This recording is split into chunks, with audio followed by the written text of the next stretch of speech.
the ex. always revisionist history on the exes. Always. That's the thing though with exes. That's what I hate about exes is that like you can never control what is being said about you later on. They know too much about you. No, but they can remix any situation to make you look like a dickhead. Yeah, exactly. Sure. They have Like, credibility. You know what I'm saying? Just because they're friends with people. Exactly. You know what I mean? Their friends are going to take their side, obviously. All the time. Biased. My friend's not crazy. Why would she be the one in the wrong? She was with him for 5 years. Men are trash. Like, I believe you. That's how girls relate to each other. Yo, that shit. You can stoop to their level and badmouth them, but who has time for that? Yeah, I don't have time for that. Honestly, energy. I think it's I don't know. I think it looks bad on you to talk down on your ex. Yeah, 100%. Personally, it means you're not over it. No, not even that. It's like this was your choice. Imagine going out here, yo, this ugly dumb bitch. Fam, you dated that ugly dumb bitch for 5 years, 6 years. You introduced that ugly dumb bitch to your mother. Exactly, and said you loved her. Like, You did. come Yes, on. I have pictures holding each other's hands and kissing. Like, it's just like a girl downplaying your dick size after messing with you. Like, how's that any different? We had sex more than 500 times. Why are you lying? You are enjoying it. Well, you had sex with 500 times with this mediocre With this mediocre dick. So damn. what does that say about you? Oh, man. With your low ass standards. We're gonna get Tychon for getting canceled out here. All right, imagine. See how I'm commenting? You know what I'm saying? Man, I'm gonna stay out of this. he's on Canadian television. Yo! Welcome back to the Extra Gravy Show. It's your boy Marlon. Damn it, it's Norm. Norm is back. I'm back. Feels Back good from to be Montreal. back. Feels good to be back. Back to make classics with the gang. Yeah, man. And we're joined by two guests, man. You know one voice, very familiar. Hey. No, what is this, your fourth time? You guys haven't brought me here for He so was long. on the first episode ever, I believe. Yeah. When Marlon first had the idea in his room, he said, Femi, I want to do a podcast. I don't know why I sound like Mufasa, but we got Femi Lawson in the building. Thanks for having me, guys. And we got a special guest. Man came in the mature salmon bedroom. Man came in the mature salmon, you know. Mature. We've got Big Brother Season 9 winner, Tychon, in the building. How you doing, Tychon. brother? And now on Amazing Race. Bro. They got niggas running across the country. That sounds kind of racist, but I like Amazing Race. You should see what they have us doing. It's crazy. Listen, but Amazing Race, not for nothing, like, will never be in cancel culture or anything. No. Because if you look at even old episodes, with the nature of their show, if that shit happened in like the 80s, mad offensive stuff would have been in there. Mad offensive stuff. But they're very like culturally specific. Like they be diving deep into the culture, like for real. And educate you along the way. Like, how's it been on when you were filming that show? It was like an unreal experience, right? Yeah. You get to see Canada in a way in which we never see it, especially as minorities. Like, Yeah. we're very like, as minorities, we're like Toronto. Facts. Facts. Anything outside Toronto, we're not trying to see it. Especially if you're black. Especially. Like, Yeah. it's scary to us, but to see it in the way I got to see it, and with my dad, too. With your dad, another Black legend. father, Hold on, son. another Shout out to legend. Cedric Newman. Cedric Newman, stand-up comic in the city for years upon years. He's been one of the top in the circuit in this city, at least for like over 10 years, probably, right? How long has he been in stand-up? He's a Montrealer too, eh? Yeah. Oh, he's a Montrealer too? Montrealer, man. He's a Je m'appelle. He's a Je m'appelle. But yeah, no, how was that experience? Like, did you guys end up... You had to buck heads at some point. There's always a point of Amazing Race where men just want to scrap. Like, They're not smiling anymore. That smile has a little anger to it, you know? Let me tell you something about Cedric Newman, my father. He's a stand-up comedian, so he's a funny guy. Yeah. And all the time, he's a funny guy. All the time. All the time. Yeah. So when there's an issue, he's still laughing. And sometimes I have to, yeah. fix him up. Like, what are you doing? It's a defense mechanism, it's man. not funny. Yeah. See, that's how you know he was raised in a good home. We go to laughter when we have faced that trauma as children. We don't know how to face problems, bro. We just laugh our way through it. Just laughing. We just got to make some comedy. I'm a clown, you know? So you guys ended up bucking heads, but how did you guys get over it? How'd you guys do? I can't tell you. I Yeah. tried to tell you. I think you almost got it, though. You almost had it. You almost leaked it, you know? Nah, we really did well. And it's one of those things we have to watch together and see how it goes. But overall, like, he didn't come at me. I only came at him sometimes because that's how I am. Yeah. I'm just very, very competitive. Where he's very like fun loving. Let's have a good time and make people laugh and let's enjoy this. And I'm like, nah, we gotta win this. we gotta win at all costs. Like I want to win so bad. Crazy. And that's just me. Yeah, and you get to like the traveling, especially in this country. Like going to Vancouver is like $5 million. Minimum. Mad money. With inflation, it's like 5 mil, 5.5. It's crazy out here. So like, even trying to see, even if you have the interest, which is rare, to go out and see Calgary, Manitoba, all these different places, like, where are you getting the funds for it, fam? Especially if you live in Toronto. Right now, our city is booming with the highest insurance rate, rent, gas, grocery. Go down the list, and we are near the top in North America. Even bro. Jollof rice is going up in price.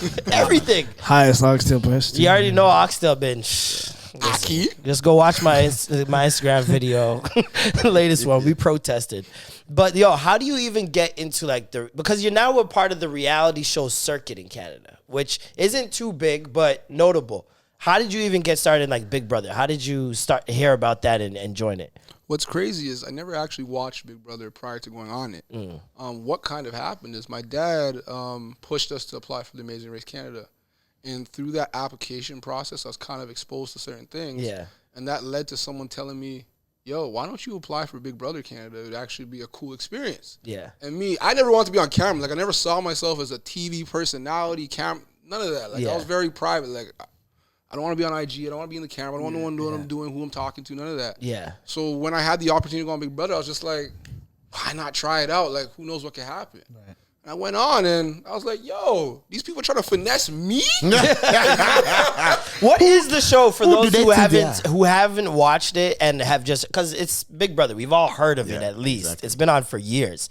What is the show? Because as far as I'm concerned, it looks like a personality contest. It looks like whoever's the coolest person gets all the votes and knows how to maneuver through the challenges and all that other stuff is the one that wins. How does it work? Yes and no. So the game is based off a book called 1984 by George Orwell. Oh, you know that? Yeah. And it's really a social game. They put you in a closed scenario where you try to see how people move and maneuver and who gets to the top. Yeah. The thing about Big Brother is that the coolest person doesn't necessarily always win because you want to get the coolest person out if you're not the coolest person, right? So it's a bunch of you trying to play like you're not cool and trying to play like you're not friends with everybody but still friends with everybody. And it's a lot of social maneuvering. So even when you win a competition and you can nominate people for eviction, you have to nominate the right people. Yeah. You always have to know how to adjust to different situations. Like, it's no different than life. Like, it's trying to, like, maneuver through life where people are not threatened by you, but also don't want to take you out. You know what I mean? Like, it's a really... So you manipulate women, is what you say. This guy's a champion manipulator. Champion.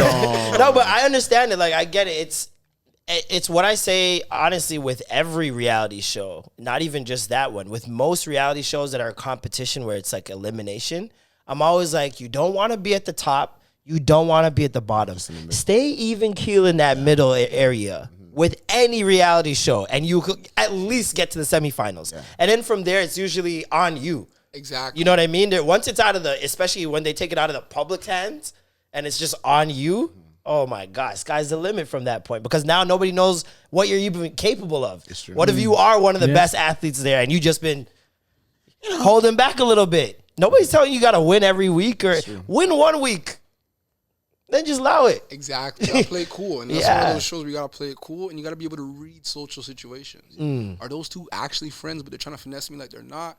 Are those two actually talking? But it's like you got to be able to read. I'd fuck this game up. It's funny. I was reading an article, though, and that was like the overarching theme about you when they were describing you. They were like, he was just in the cut, just chilling, just even keeled. Nothing, it wasn't too loud, wasn't too soft. He was just there, and then out of nowhere, boom, he came out on top. You know what I'm saying? And that's kind of what it was. Like I always said, and I believe in this show, it's like that's my genuine, authentic personality. Yeah. Like, I'm very like laid back. I analyze the situation. I'm not the loudest person in the room.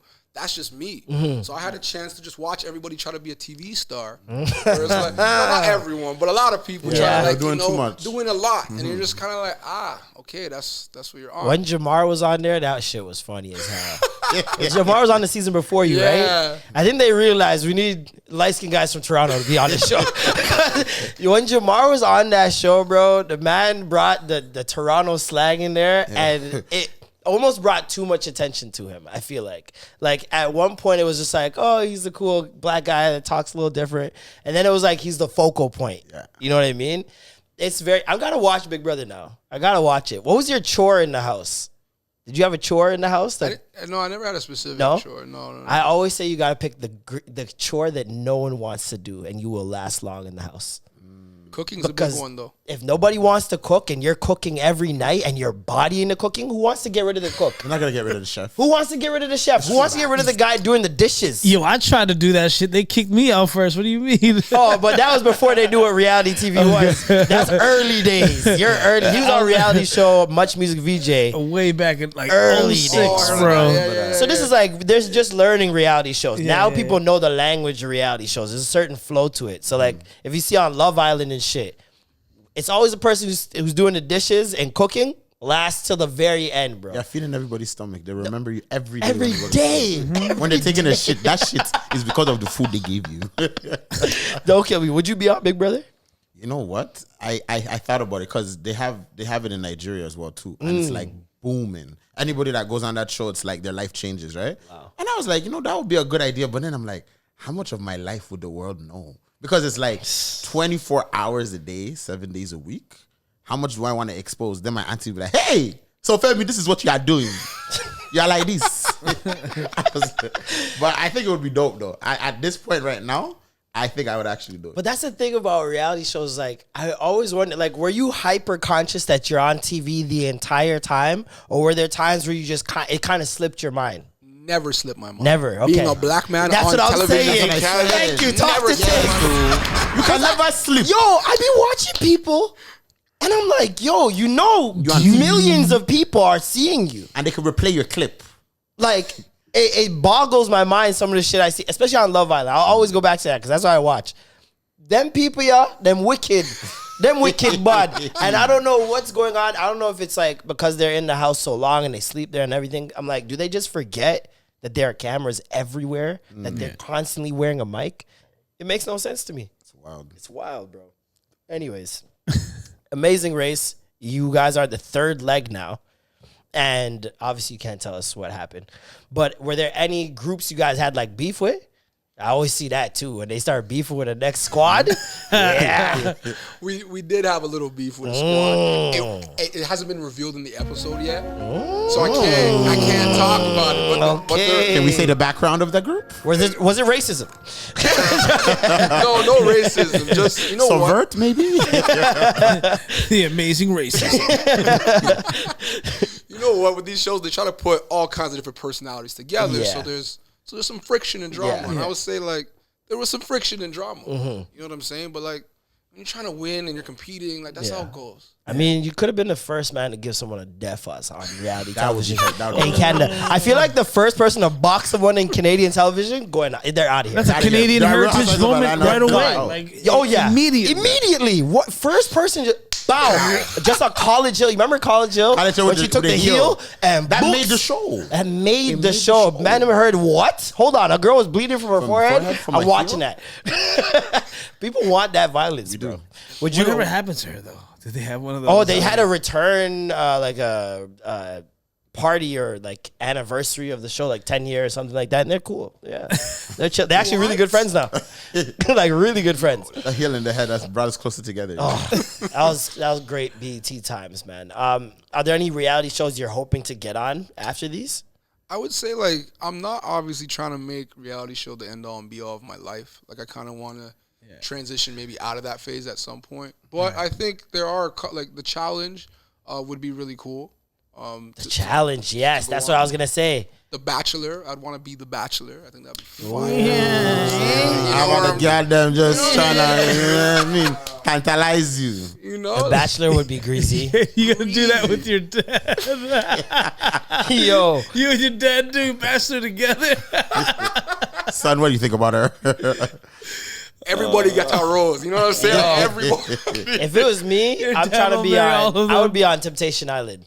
Oh, Like if I was single, no. I would be on Temptation Island. Wait, isn't that a couple show when you? They break the couples. They go there. They're having problems or issues in their relationship, and they want to test the trust. Oh, so they swap them. And so they put the girls in the house with 12 guys or 14 guys, and they put the guys in the house with 12 or 14 girls that are single and all trying to get you. It's beautiful. It's just One will glorious. slip up first day. Dog, what? If I'm talking about if I'm single, one of the single guys going in. I wouldn't go there with my girl. Are you crazy? That's a setup. To Like you. what? 100%. Yeah.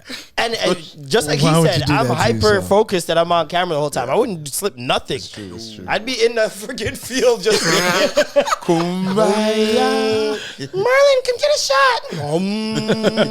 He's Not fasting. doing nothing, dog. My mom watching too. Hey. With a bottle of olive oil in her hand, ready to rebuke. Nah, not a chance, brother.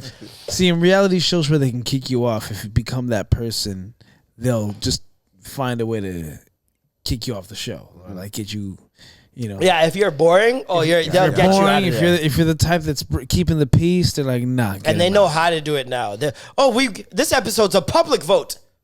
And you're The just like, public voted. The public voted? How many people texted this number for 40 cents? Come on, let's be very real. And they'll kick out the person who's boring and then just bring in some newbies. Especially Love Island once again, man. What they do. Have you watched the show? Yeah. So they just bring girls and guys in, like by the dozens, bro. There'll be like 4 new guys next episode, 3 new girls next episode, and you're in a relationship with someone, and now there's people coming in that need a relationship to stay in the house. So they're putting it on you. They're putting it on you and testing you. And You these don't guys know are it's real Oh, or not. it's you crazy. Really And love they're me, always or you just liquored wanna up. stay inside. They're always looking. And the thing is like you're in a house. Like, how was it being in a house? No phone, no access to the outside world. Like, how do you fill up the day? Just talking with people? Just talking. Talking about the same stories. Ugh. And you can't talk about celebrities. You can't talk about any name brands. So they tell you there's things you can't say. Oh, there's things you can't say. Like I can't just talk about stuff. Like So wait, you can't even just talk about it and they edit it? No, because it's like you could have a juicy conversation and slide something in that conversation that could be copyright, right? So they just train you from time. Can't talk about that. Oh wow. And you're constantly reminded. You can't talk about brands. You can't sing songs. You can't. How often do you see these producers? Like, do they come? You don't see them. So how do they communicate with you The guys? voice. Big brother. That sounds like some real Illuminati things. The voice. You see how calm his face got when he said it? He's like, the voice. Yo. Did they inject you on the show? Yeah, that's crazy. So Yo. you start saying something and someone comes up, hey. Tychon, stop that. Oh my God. That's some real George Orwell That's shit. different. Good night, house guests. Time for bed. That's some real Big Just a- Brother just shit a right voice. there. You don't see nobody. Big Brother is in the book is the same way. It's like just a voice instructing you, or maybe like an image on the TV at all times. That's wild. That's it. The voice and the host. And if we ever saw Arissa, who's the host, come on the TV, you know something bad's about to happen. Oh Because she'd be like, house guests to the living room. You're like, shit! Would your heart start beating? beating? Because you're like, yo, someone's going home. Yeah, that's some real training, you know. Imagine. I'm so happy I know that feeling now because of the VJ search. Yo, standing there just heart pumping, waiting for a name. It's surreal. Yeah. It's surreal. That's crazy, bro. So I didn't even see how did you end up winning the show? So, well, it got to the end, and I had to snake my boy. I think that was one of the hardest parts of the show. I don't want to call it snake. It's a necessary was it part of hard? winning. It If was you hard. want to win, Ooh. let's be honest here. Come on, it's just us. It was hard in the sense that the man them are watching. So the man them were like, this guy's a snake, fam.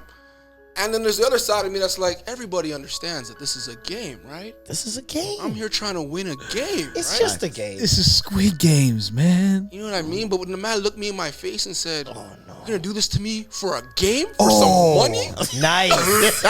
Oh, he's greasy. Hold on, nah, he's greasy for that. The man said for some money. That tried to guilt you. Oh, Yo, I was looked at him like, I scratched my head and I thought about it. I said, yeah.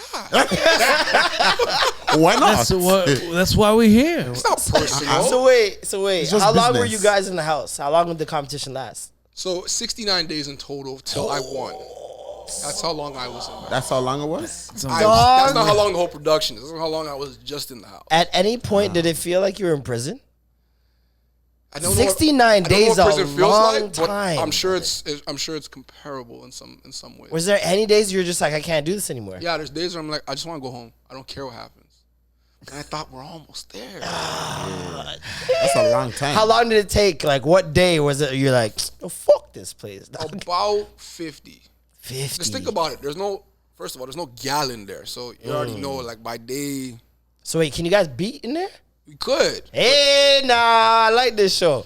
You could. But then you're in a situation with somebody Yeah. that looks like you have a girl. You don't. To me, you don't want to look like you have a Yeah, girl. no. Right? Yeah, Because no. that compromises your game. So it's Yeah. like, and when you're not doing that, you're focused. Super focus. It's like Ramadan. That bro. semen retention focus different. Focused. Different. Locked in. I was locked in. Laser focus, dog. Oh man, That's serial killer focus, you know, dog. That's deadly, you know. No, girl.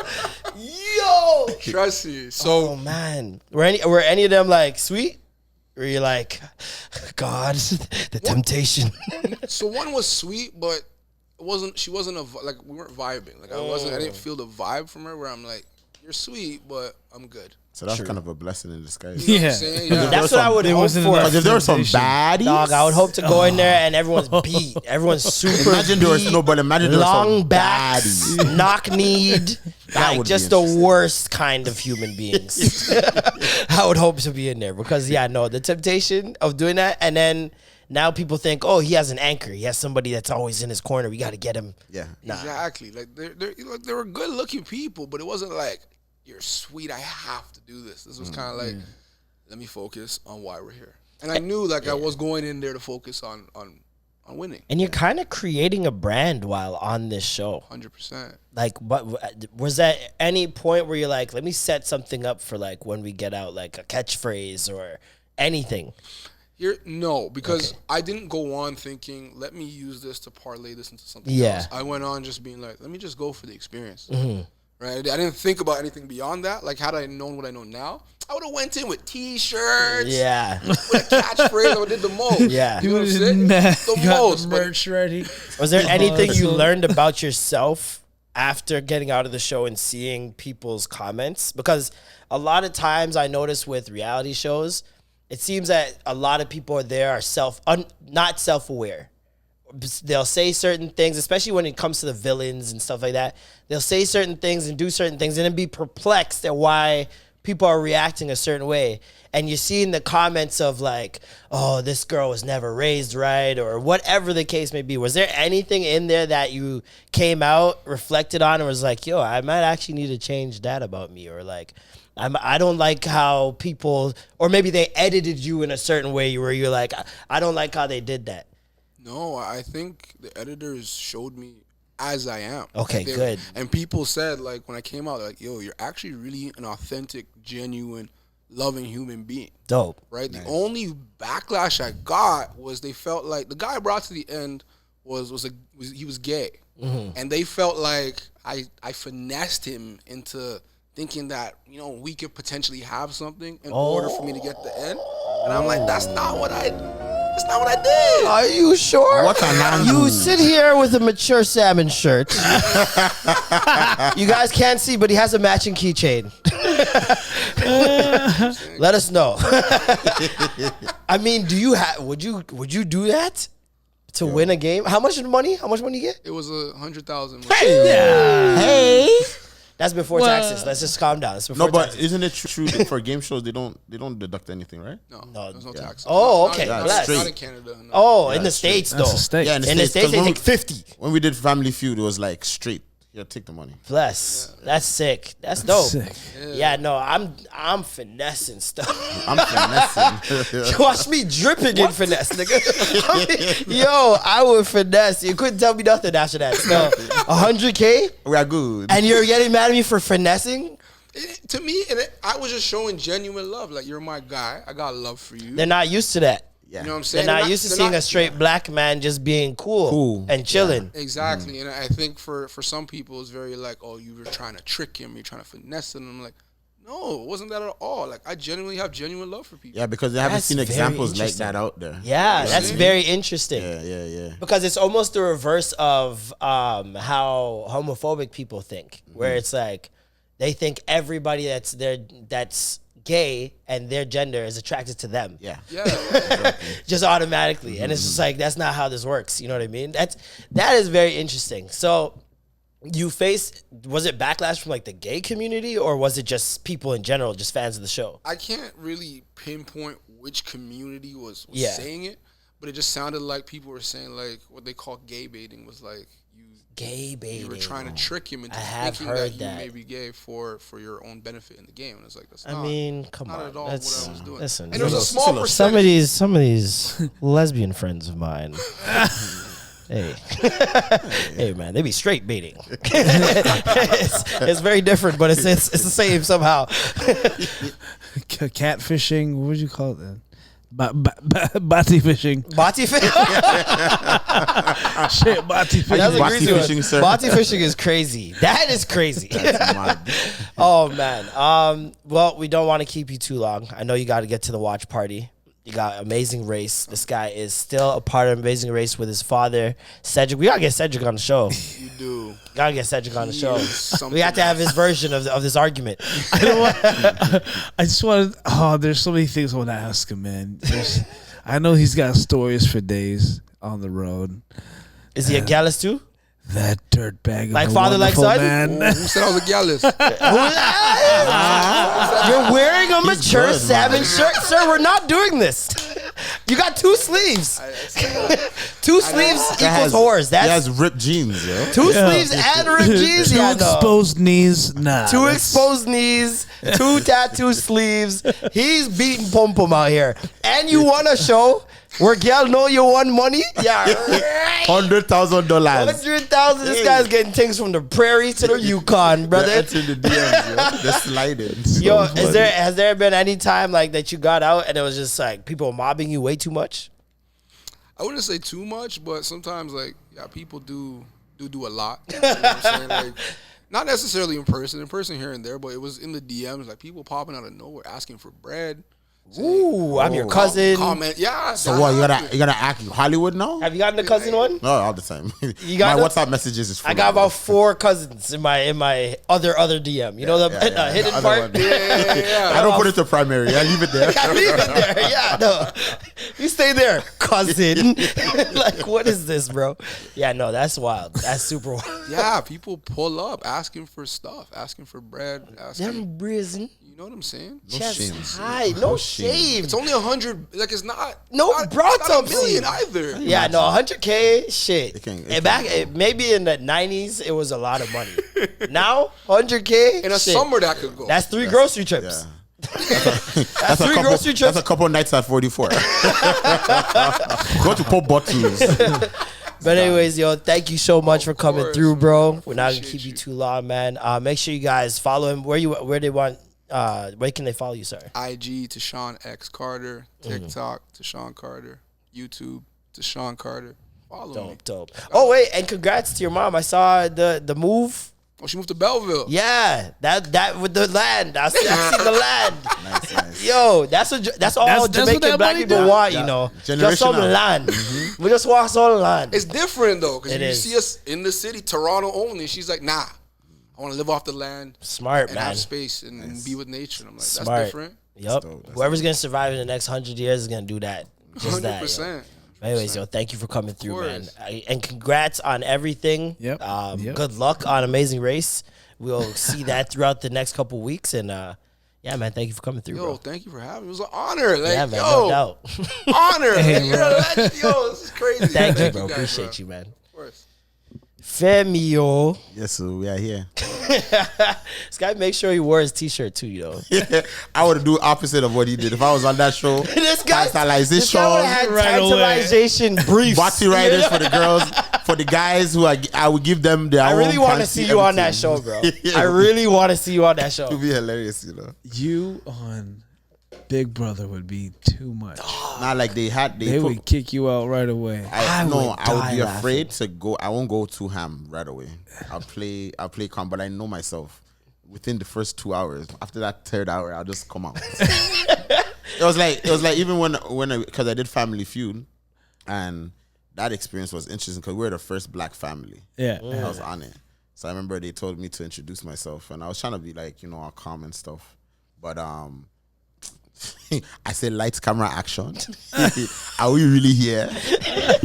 And I was wishing Steve Harvey was the host. Oh, because I would have bounced off of him. Jerry So D's well. probably like, okay, all right. yeah. So, Can we punch in on Norm? Thank you. We can keep recording. It's fine. But yeah, no, I forgot you were on Family Feud. Yeah. I'm surrounded by Canadian TV legends. We got Tychon, Big Brother Canada Season 9 winner. Now he's on Amazing Race. We got Femi, Family Feud winner. yeah. And now we've got Roast Battle Canada loser. Norm. I lost twice on television. Wait, what else did you lose on? Oh, yeah. I literally sang a song. Canadian television hates Norm. I literally sang a song saying I am not a loser. And I say that shit live on national television. And you lost? I lost and I was like, but I'm not a loser. I'm finding it. And now I got to meme it. Try and find me singing I'm You gotta not a find that loser. clip still. Yeah, that's jokes. Oh, man. But yeah, no, I bought it on Apple TV. You guys could go on Apple TV if you guys want to watch Norm Roast Battle Canada episode against Crystal Ferrier. Ooh, Shout out to Crystal, jeez. the winner. She got hard. She got some bars, yo. Yeah, no, she And came out a little tra- shaky at first, but then she tightened up on you still. She tightened up nice. She trained very well. I loved your end joke. I feel like you should have led with it. And then the rest of the jokes would have had a theme. Yes. And that's the other thing. I think because you only stuck to the body shaming, and she like switched it up in like things she was making fun of you for. Yes, it just yes. seemed like she had way more. So how does this show? How is this? Is it a roast Literally battle? a between roast two battle people? too. So like two comedians go up there, they stand there, and unlike most Canadian TV shows, they let them say anything. Oh, like it's not a cancel thing. Dog. Oh, but that's amazing. Nick was like to the girl. She's has a father who's an old British man who's her father. He's not a pedophile though. He calls it pedophile.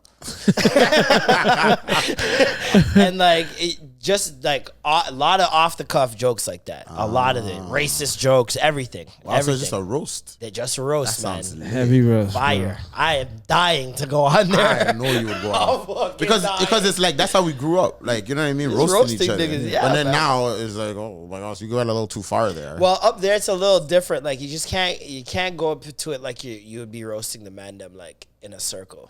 It's gotta have like a little setup and punch. Okay, I got you. So like Norm will be like, Crystal is a lot like, what was it? Something about a round table of food. She's well rounded or something like that. Yeah, she's I was saying she's a mother, she's a teacher, Yeah. she's a comedian. Like her physique, she's very well rounded. Little shit like I that, gotcha. right?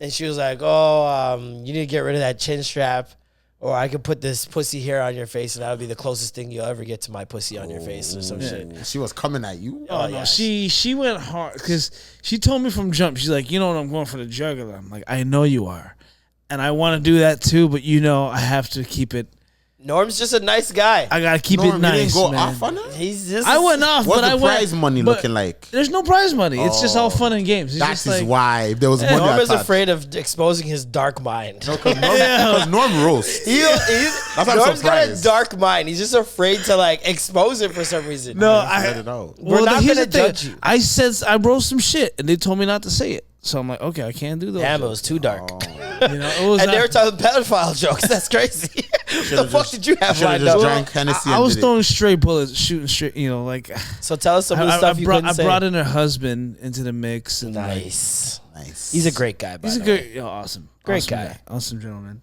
No, but I was just because he. Well, see, I'm not trying to like. It was too detailed, and I was just like, maybe that's like too much information to give to the world about their life. Oh, You know what I mean? Was it? And I'm even about to say now, I'm like, but people don't need to know that about him. And was Yeah, it? Was it true detail? it's a true detail, but it's like I would have to know her to use it. And I didn't want to be the guy that's like, I took something super personal Yeah. and spread it out to For no reason. to now. everybody It's on not even Crave like you're and on the. CTV, Yeah, you know what yeah. I mean? Yeah. So I was like, nah, I'm not gonna do that one. I would have done it so. Even though, like, I would've it's, done to it be so. honest, it's not that Personally, because bad. I would have known that you would have had to now like you're shocked. Because you didn't know. Now where are you gonna go? Yeah, with it? You know what I mean? you're gonna go. How Then you you're gonna be retort? How you that gonna retort? conversation we had the other day. You I know? want you to get pissed so I Yeah, win. exactly. That's how roast battles win. Whoever gets mad first loses. Fuck it. Okay, so her husband, It's too late now. well, I'm gonna tell y'all now. Yeah, just do it. Yeah. This is why I love Mandem. Bring it out. I mean, it wasn't that bad, to be honest with you. So he used to work. Well, he works in Alberta, like I guess 2 weeks out of the month. So he'll leave for 2 weeks, come home for 2 weeks, and I guess Crystal has, her side baking business. So the joke was along the lines of like 2 months or 2 weeks out of the month, Crystal's husband leaves to work out of town, while Crystal stays home and does her multiple jobs and even bakes on the side. The irony of this all is that he also works, has some things in the oven on the side, Yeah. baking it. Yeah. He also got a bun in the oven on the side. Yeah, there was something that, and I had another little later to it, but I was like, I get why you didn't do it. I'm like, there's no point of like doing that. Yeah. There was a burn in there, but I'm like, it wasn't enough. It's the thing is about it. It's too hyper specific to them, where the audience would be like, Yeah. okay, But don't you they feel would need to know him. Don't you feel like that kind of like takes away from like comedy these days? Like in the sense of like even sometimes when I'm talking to mine, I'm like, yo, we should go in on about this, but it's like now everyone is like super conscious about it. And then I tell Femi, no, we can't do that anymore, Femi. I'm like, why not? I'm like, it's satire, you know what I mean? Yeah. And I'm like, if they bring me on the show and they're like, Femi, why do you speak about that? I'll say, you know what, it's satire. These are just things that we make fun of to really hide the trauma that we actually went through growing up as a black man in Toronto. Not gonna throw in the black man in Toronto. We throwing it in there. But I feel like it just kind of, I don't know. It's I get it, but I don't get it. Because it's like, I'm going there for the purpose of Laughing. roast and laughing. Yeah. Right? So if you're taking it personal, like for example, when he was using the example of how people were saying he was gay baiting, it's like, why are you thinking in such a negative way? You know what I mean? Yeah. This is supposed to be fun and games. Like, Yeah.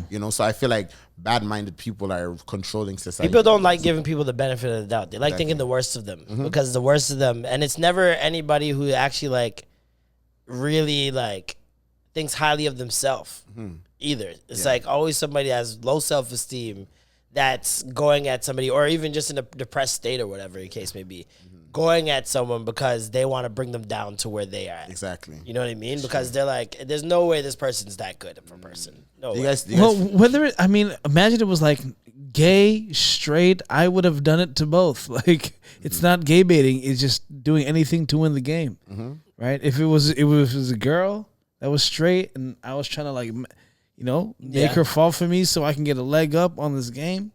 They would have said you're leading her on, but it wouldn't have been as bad to them. Right? What if it was a girl doing Why that to can't I him? lead on niggas? Right? What if a woman did it to a man?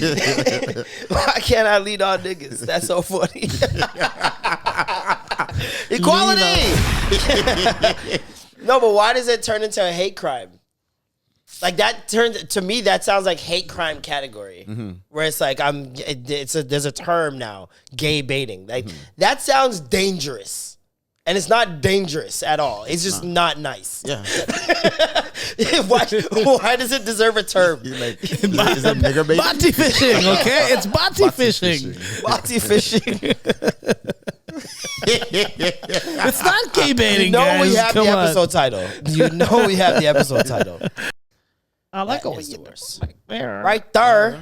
Yeah, the Chingy had a very promising career. Like, it had a Nelly trajectory to it. Yeah, and BT Uncut when that video came out. And he was St. Louis too, right? Yeah. Yeah, he was St. Louis. Yeah. Maybe that's why I put that together. I was like, the accent sounded similar, so I was like, Right. sounds very Didn't Chingy Nelly-ish. get into like not crypto, but You think about Chameleonaire. Chameleon, yeah. The Niger boy. Chameleonaire. He's Nigerian? Yeah. The Niger boys, they're always very, very on it. Free. Yeah, no, he's free another half Nigerian, free from 106 in Park. That Batty was very, very Jollof. Very, very, Very Jollof. Very tantalizing. Wow. She still look good to the day. Yo, she followed me To on Twitter. the day. She did. She follows me on Twitter.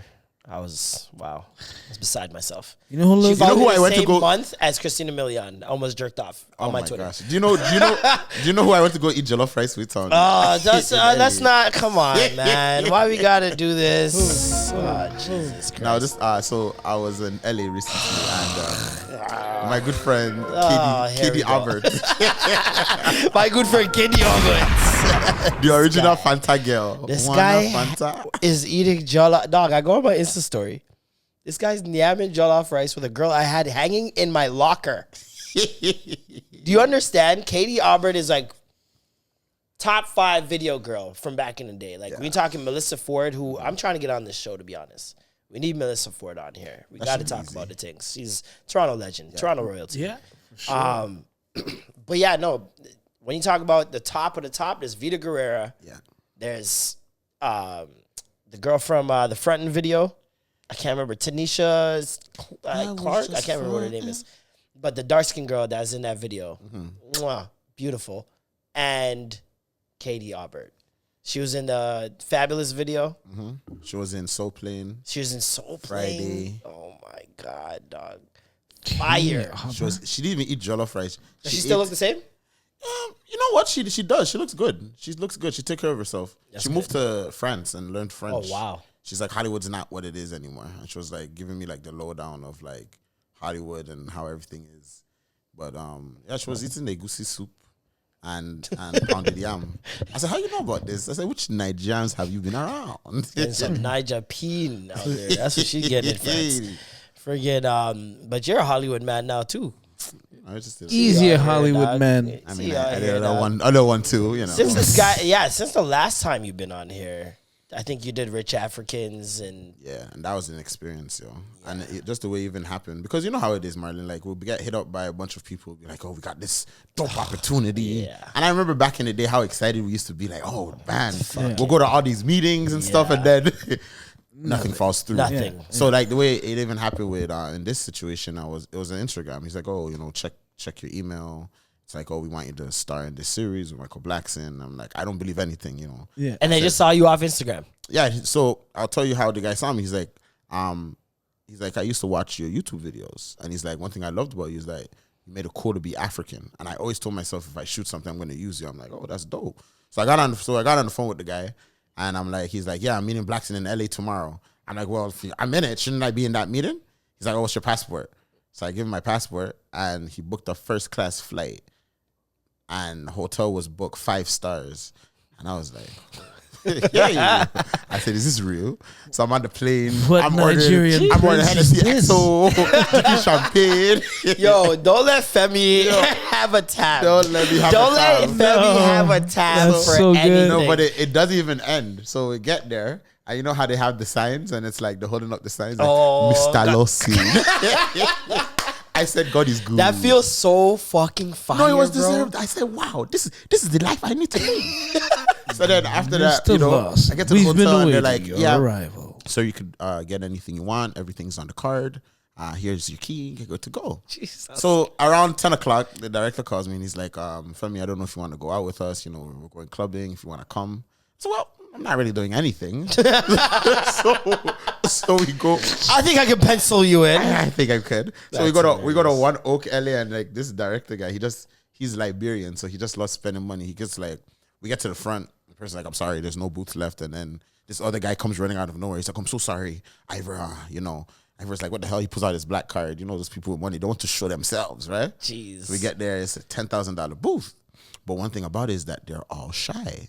So I'm like, yo, we have all these bottles and things. So I was the only one drinking Hennessy at the time. So once I took a couple sips, I said, I'm going to bring the party here. Yo, I went in the crowd. I was bringing all the things from all around. It was a party. That's my move, though. Bro. That's been my move for years. And I know that's your move, too. I seen you move that same way. Like, do you do this when, like, certain people come to town? Like, do you give them girls? Or, like, at least hook them up with cool girls to chill with that you know will be a vibe for them. I mean, I know the guys that do that, so I just watch them do that. I'm I'm not personally the guy that will go out there and like call my homegirls to hang out. No, we've made some lifelong friends off of just doing that. Hey, do you guys know each other? Yeah. Oh my gosh, yeah. He's the yeah. I've met especially if I'm in the club, like especially during my single days. Wow. If one of my brethrens see me in the club and he's like from out of town, especially Caravana weekend. That always happens Caravana weekend. You met this girl, y'all get acquainted. You know, the girls hear the accent and it's like it's better than weed. Yeah. Like weed will get you those kind of connections as well. Like I love sparking people up and being like, yo, you smoke? Yeah, okay. Especially if we're in the club and they think we can't smoke in there. Yeah, and then they see you put it on. You see me start smoking in the corner. Whoa. And I love establishing connections that way with people. Yeah. Because they know I'm not just here to do the business. Like, I can be fun too. Exactly. You know what I mean? Exactly. Because at the end of the day, I don't want to work with people who are boring. No. Or people who are just bland. You know what I mean? Like, we got to have the same vibe. You know what I mean? I feel like sometimes you have to go into an environment and create and make it your own so that you don't have to adjust to that boring environment. Yeah. Right. Yeah. Sure. And I find that we do that a lot because I'm like, at the end of the day, people don't realize everything is based off of energy. And I use the word energy because it's not on some, hipster thing. It's like literally all of our parents from when we were young said it like, Femi, I don't like this person's spirit. Like, I'm like, what is spirit? I said, Mark, you don't even know the person. And then I never you realize, knew what that meant until I was older. Yeah, and then you realize years later, like, oh man, this guy's really a snake. Yeah. And I'm like, I wonder what they saw that we didn't. And then you start to utilize that upbringing when we're traveling the world and we start to see That spirit people. shit's cap, though. That spirit shit's cap. What do you mean it's cap? It's cap. It's really not. It's cap. It's the same thing as a woman's intuition. Why do you say this? It's literally just experiences you've had. They're adults. They've experienced fake friends. They've experienced people who will snake them in the future. They know what to look out for in those situations. So it's very easy to be like that person. But for West Indians and Africans, clearly, it's more so it's a spirit thing. But it's true though. I'm not gonna lie. Like, have you never been in a room where there's somebody in that room and for some reason you just like are like, yo, something's off of that about that person. But now when I was a kid, I couldn't do that when I was a kid. Everybody's my friend when I'm a kid. That's true. Everybody's my friend. Maybe there was something wrong with me, man. I'm the kid that went to the park and I'm making friends with randoms, strangers in like 5 seconds flat. I'm like, yo, you want to play tag? I'll look for the one kid I see running enough, and I'm like, he has energy. Yeah. You want to play tag? Yeah. Friends, right there. Boom. I'll die for this kid. Like, from that point on. You weren't like that when you were a kid? No, I was only looking at for some reason, I would always worry about the kids that were being ignored. Like that too. Yeah, that too. I was that guy. Like, but that was after I got my friends. That wasn't like, it was my first instinct.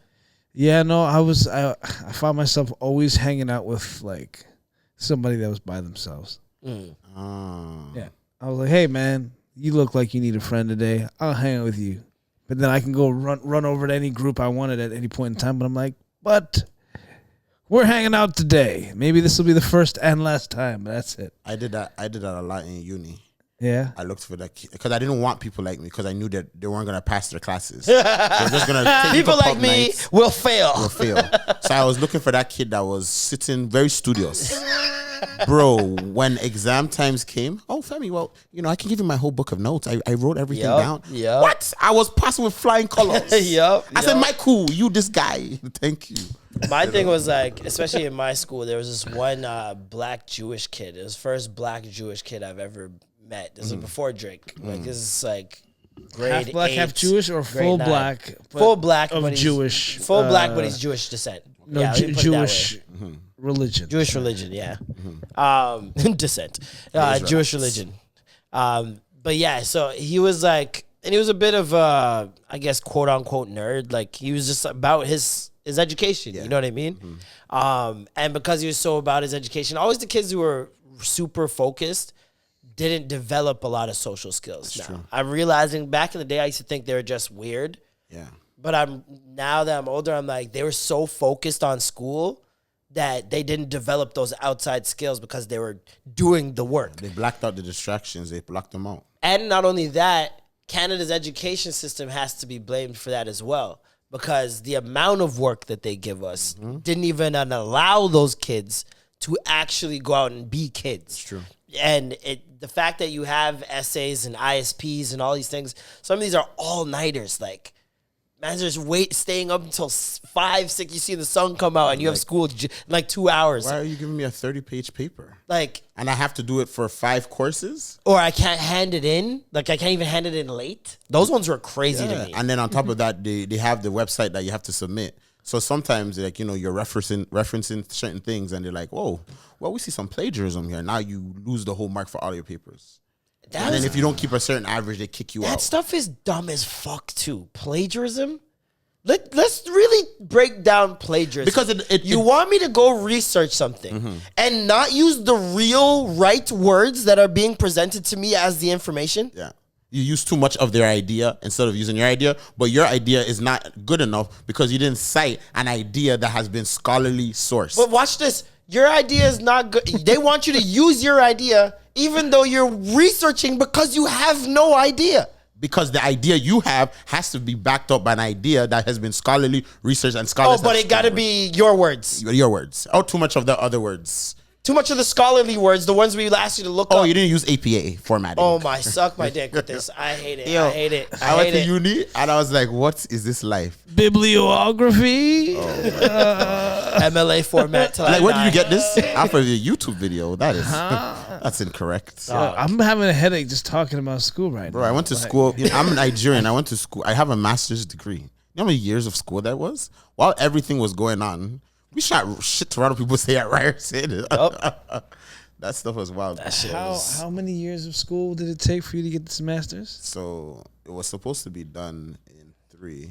I ended up doing it in 8 because that was the time. Because I was doing Rich Africans. I was traveling here. Okay. There was a lot of things happening in between. But one thing I told myself was, I can't just be this school person. We're meant to be more than that. I think one thing school helped me with though was organization, in the sense of like managing time, because we knew that you had to do X, A, B, and C by this date. And if you're not organized, I think school is the best thing for that, because now you're paying money. So like, am I gonna let these dollars go out the drain because I'm not organized and because I can't hand these things in? So then you started to apply it to your life. And I find like, with a lot of my friends who didn't go to school, some of them are mad organized. Like, I don't think you don't need school necessarily, but if you are disorganized and you need structure, I think it's the best thing because you're putting your money where your mouth is. It's scary when you get out of school though. It is. If you rely on that structure, because now you're just like, what do I do? Exactly. So you World have is to so know. open. You have to know how to balance, because nobody's using their degrees for what they're working. Who can? For what? I have a degree. The game is rigged. It is. You can't get a job without a degree. And even when you got one, you still need experience. Well, that's why I got the degree, my nigga. And you need to know somebody. So that's social skills. It's who you know. You don't need a degree. You just need to know someone. That's it. Yeah. That's Social all it is. skills. You just need to know someone. And like at this point in the game, you should be able to just email someone whatever you're trying to prove you can do. That should be the brunt of my interview process, my resume. Fuck my resume. Fuck where I worked. Who cares if I worked at Foot Locker? Can I do the job? Yes. That's it. Or no. Like, that other stuff is so irrelevant to me, and it's true. it's just all a game, bro. It is. It's all a game. You really, if you really want a job at somewhere, you tell somebody, "I'll work for you for a few days, and if I can do the job, keep me on." Don't worry about all this interview shit. If my qualifications work, I will work for 3 days for free, and I'll show you. It's all bullshit. Boom. Man. It's all bullshit. In the ideal world, that would be a very, very good way. And I think everybody would be much happier in their jobs too. They need barriers, bro. It's just like buying a house. They need that barrier. You need somebody there to... Let me get a look at this guy. I know so many people who have applied to jobs, and like some of them are not like we were talking about earlier, a little socially inept. They're not like the best in social skills or people, you know what I mean? Like, they kind of stick to themselves and are penalized for that now, trying to look for a job because they're introverts. You're not going to be the person going to the bar every day after work with the gang. Exactly. So you're probably not the right fit. I don't know if you're the right fit. I don't know if you're the right fit. He doesn't really come out with us. Like when I worked the Pan Am Games, that was a very interesting experience because I got that off of doing 106 in New York. So Andrea Zamet, shout out to her. Shout out to the like, Examinator. She's like, Femi, I'm working this spot. And the first thing I saw was the slide that went from like the 5th floor all the way down. I said, I gotta work in this place. And he was like, all right, yo, let me see. Because I had it in my resume, I didn't get no interview. I'm just like, yo, I'm gonna go to the senior VP. I'm gonna tell her to give her your interview. Boom, I got the interview. So then I'm talking to the lady, and the interview goes well when it's not an interview and it's a conversation. So I'm like, she's like, Femi, I don't know what you're saying there, but she loves you. And I was a manager, bro. I gotta hire Just like 30 that. people. Are you guys mad? So what I did is when everybody came in for their interview, because I know how it is, I didn't act like I was a manager. I acted like I was just one amongst everyone. Yeah. So I knew the racist one, I knew the leader, I knew the cool people, you know what I mean? So when they brought me up, everyone was like, they kind of fix up kind of thing, But it was interesting because, like, I think one thing when you're working the corporate jobs, people lose themselves. I was talking like Femi. I was like, hey guys, I was myself. Sometimes I'll slip. I'd be like, you know what I mean? It got to the point where even in like the staff meetings, they'll say, you know what I mean? And then they'll look at me, But it was a very interesting time because I really got to see the dynamics of how that corporate environment is. In fact, I hate it. There were staff parties, and there was this one. He was this guy named Alex. He was a gay guy. The gay guy always has to stand out. And he was like, "You guys smoke weed?" He's like, "I don't smoke all the hot stuff," because he was from Rexdale too. So that's how we kind of related, And he's like, "Yeah, this is dispensary stuff." I'm like, "Dispensary? What's that?" This was way back in the day, Yeah. I said, "Watch you guys having the links from time," but it was interesting, like just seeing the dynamic of how that is. But I don't know, corporate industries, it drains people. I hate that whole just the whole system. Like when I heard people get to work from home, I was so happy for people. People were very happy. I was so happy for people because I'm like, you guys will now see the light. This is the one thing that can get you out of the rat race. Yeah. See what it's like to wake up middle of winter and you don't have to go anywhere. See what that's like just for a year. And people saw it and were like, I'm not going back. Are you fucking sick? Yeah. On that subway that closes every time a snowflake drops? You guys want me standing outside at minus 30 waiting for shuttle buses? Right. And then the bus closes as soon as you run. And you're watching it online. People just, if you're trying to go down DVP, just don't even bother. Like, you're just like, what? And now you get to be home. Bro, I hate the work environment. Like, if I could work somewhere and just work from home, 10 times better for me. Because just the work environment, it feels like another job on top of your job. It's like you're another universe you almost go to outside of your actual life. Like, I remember when I used to leave work, especially like retail jobs, and if it was still sunny outside, the feeling that would come over me. You're happy. It's like I walked out of hell. Yeah. Like it's indescribable, the feeling. And to know that when you walk back, that smell of work. When you get used to the work smell, and you just smell the place and you go, ugh. and the worst thing is when it's like they have that meeting with you and they're like, yeah, you've been working here for 5 years, you've you've done great. You know, thanks a lot for bringing all these great ideas and things, but we're gonna have to let you go. And I'm like, what? So I've done all of this for you For nothing. for nothing? Hey, yo, when I got laid, Ryerson, I remember because I went to school there. When I got laid off, yo, that crushed me, fam. Like, I wanted to cry, bro. Because, I had a corner office. Oh, I had a card with the gosh. Ryerson and my name underneath. Picture. Like, Wow. yeah, like, Wow. I'll bring the man them through, come by the office, I'm gone. Guy thought he was Principal Belding, dog. But then from that day, it's funny because I remember the day I got fired from Ryerson, I went home and I pulled up like 5 of my YouTube videos and then I wrote like 5 sentences about myself and I just sent it to a bunch of different festivals. And that was the time that I got to the Virgin Islands. Because someone was like, oh my gosh, and then I'm like, yo, what am I doing? Yeah. We can make money off of us. Yeah, like, facts. And you think about how much money you make off of like just your talent and how many hours it would have took. It's almost taking you. sickening. Like when you think about it, you're like, this is a cheat code. Yo, The more people do, they would not be doing that other at shit. all it takes is one. I don't miss any part of it. And the thing about like those workplaces, it's like you're the only person that's not even if it's not morning. I'm just talking about any time of the day you go to work. It's like you're the only person at work that's not a morning person, and everyone else is. Everybody. That's what work feels like to me. It feels like everyone's just on a level that you're just like, why are you guys okay with being here? You shouldn't care that much. You ever seen a bus driver like yell at people about, let me see your transfer again? Like, it's not and that it's like, serious. fam, what are we doing here? But there's been an influx of like mandem that work on the buses, and I love it. dog. I love it because Yo, I'm there's like, so much. Facts. you don't have to pay. They're like, whatever, man. Yeah. I love that. Pair of niggas that are just like, I seen that influx. I seen some mandem. I said, yo, Femi, you're on this. Anytime I'm here, you're good. Those or the ones that just don't even look. Yeah. They're so fed up. They're just looking out the fucking. You could drop a penny. And then they're just like, do you want to transfer? They start driving immediately. Yeah, I know some asshole bus drivers are assholes when like you'll see somebody get on the bus and they're being dicks about it, and then when they're about to go sit down, they're like press on the gas and like you'll see the person like fall Jerk and back, lose yep. balance. Yeah. Like yo, I always catch those ones, man. I'm like, let I me would see what so- kind of asshole bus driver this guy is. I love it. Yo, they're I love so it. good. I'm like, that's their little thing for the day, man. Yeah, they got to deal with they so gotta much entertain bullshit. themselves somehow. They got to deal with so much bullshit. I'd be doing that to old people. I'd be doing crazy shit. I'd be doing crazy shit. Especially the driving off. Like, think about it. How long has the driving off while someone's running to the bus been a running joke? No pun intended. For life. You think some of them aren't just doing it now on purpose? They definitely are. 100% they're doing it because they're like, first and foremost, not my problem. Facts. And also just knowing Just knowing See that those person's hands go up.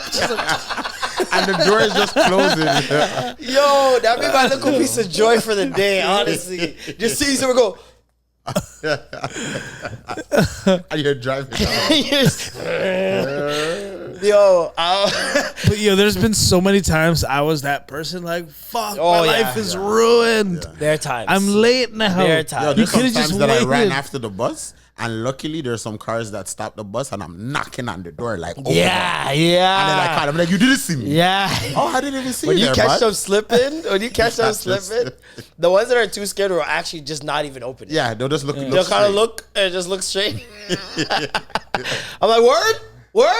I bet. There were certain routes they will not open that door. Not at all. Certain 29? routes, that Jade Strip. That 29, that 36. Oh, that 36 has a lot of funny stories. That 108 bus too. Oh my God. I've heard some shit on that 108 That bus. 108 bus was. I had I've a heard couple the routes. greasiest Shepherd arguments 108, ever. Yeah, you know that. You know that route very well. That's bad. Yeah, I've heard the greasiest arguments on those buses, yeah. bro. You hear some conversations that are certain baby father conversations. Oh yeah. Oh yeah. I'm like, I know too much information. One on this. conversation I heard this week was somebody said, yo, what would you choose? Fight a lion once a year. Okay? Once a year. You gotta get out. When you leave your house, you gotta fight a lion. All right? Or fight a chicken every day. Definitely. I'll fight a chicken every day. Because once you fight the lion, you're dead. Yeah. Exactly. That's a stupid idiot. And then once you fight the chicken, you got food for later. Like, exactly. That's a trick question. Yeah. In Nigeria, I know my uncles that be fighting chickens every day. Yeah, easy does it. I would so fight the chicken just out of pure entertainment. Like a chicken just fighting you, like just every day. You can rip. Did you see the clip of the guy who boxed the rooster? Yes. They're trying to put him in jail. Dog, I seen a video He's like, today. chickens die every day. A man boxed a donkey. The donkey grabbed him by the legs and just started swinging him around, dog. What? I was dying. Animals are fighting back. Yeah. I don't know if you guys realize this, but the world is definitely ending. Animals are fighting back. I've been seeing a lot of videos. Monkeys are fucking up people. They're fed up. I seen that one that he grabbed the girl's hair. Dog, the elephant spun the block. Yo, this is why they shouldn't have shot Harambe, dog. This is all, they're spinning the block now. They're spinning the block for Harambe. I never knew that this could, there was like a 4-year operation. How long ago they shot Harambe? It's been a while, man. It's been a good one. And that other monkey with the bulletproof vest. You ever seen that picture? Yeah, I seen it. It's just thrown out, you know. He looked like he died in the Gaza. Yo, the man died on the battlefield, dog. Yeah, but the fact that he had a custom-made vest Yo, for the monkey. he'll never have anything on the drip of IKEA monkey, though. Let's be very real. IKEA monkey? Yo. That nigga was dripped up and dripped out. He had the Frank Lucas fur. Different. Yo, American gangster. I knew the guy that sold the monkey Yeah? to that person. Of course he did. Yo, he sold Bro, this guy called me one day. He's like, yo, you know anyone that needs a Siberian tiger? Oh I was like, What? I'm like, what? Sound like some You should have been like me, nigga. No, he had like Need it for a podcast. he had Japanese monkeys. He had the Siberian Let's bring him tigers. in. Can he bring any animals in? No, We can do it like the late night shows where it's Steve Irwin. He could be our Steve Irwin. But you know, I never trust that. This guy has so many reptiles. So when the animals are on the show, Yeah, they're fun. I love when the animals strike. Yeah, they fuck And they're like, oh shoot, that never happens. that never happens. He's gripping the man's hand like, guy's like, my hand is breaking. I said that never happens. Man, He never does this. He's never like this. Like I don't know. Like in Dubai, you know, all these guys have their like lions and stuff. I see this guy jumping up a tree and the lion's playing and ripping him down. I'm like, yo, he could actually like bite off his head, like for real. Oh yeah. It's wild. What's Sigmund and Freud. Sigmund and Freud. Sigmund Freud? Are you talking about this? Sigmund and Freud. Is that what his name was? Siegfried Siegfried and and- Roy. Yeah, That's I was his name. Are we I knew I was theory? like conflating the Sigmund names or Freud. something. Freud Yeah. and theory. Didn't he get bit? Roy got bit. No. Get bite up. Got bite off. Got bite up a couple years ago. Anybody that got tickets to that show basically won the lottery. They've been on that Vegas strip doing that shit for like over a decade. Yeah. And you got the one night the tiger actually struck back. That's why everyone's there. Yeah, exactly. They want to see. They want to see the tiger freak out. Yeah. They want to be there that night. That's sick. That is sick, but it's the truth. Yeah, it's Everybody wants to be there that night. Yeah. And they actually fucking did it, man. Like that. And that's the end of the show. That's done. the finale. It's done. You're never even done. going to see the show again. That's it. That's the show, folks. Oh, man. Animals. How was Montreal, yo? Yo, Montreal's a magical city, bro. This guy was gone for what? Almost a month? Did you go to Lambankis? I did not. That's the best poutine. What's that poutine spot? Oh man, Y'all niggas in your I don't They have really- like 50 bro. versions of poutine in that spot. Fuck poutine, bro. What's wrong with this guy? You Fuck didn't have poutine, it with the dog. real curds, cheese curds. I can't even eat the curds. So that's I why get don't turned even off from indulge anything too that's much. like a stereotype. I get turned off from anything that's a stereotype. What's the stereotype about? So like stereotype of Canadians, like that's all people know for us in terms of food is poutine and maple syrup. That's it.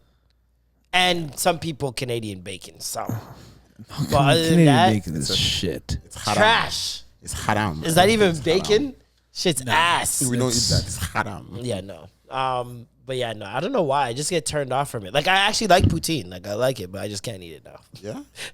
I feel like I live in an igloo, like they say I do. Yo, Is it like? Start eating Do you feel that way with jerk chicken and Jamaicans? right. No, because Right. that's An not a oxtail stereotype. marlin. Yeah, it is. Oxtail Jerk marlin. chicken with Jamaicans is not a stereotype. It is. It's very I much think so. I think patties you'd have a better argument. And I barely eat patties. I would say jerk chicken. It's like jollof rice. With that. I think more people in the world know Jamaicans for patties and smoking weed than jerk chicken. I think oxtail has made a very good Oxtail is making a comeback, which is unfortunate. I know it pisses me off when I go to the States and they spell oxtail with an S. Oh, Jesus Christ. Maybe she's just a clown girl. Oxtails. Like I actually go to them. I said, "Why did you guys put an S on this? I don't trust it. I'm not eating." No, you can't.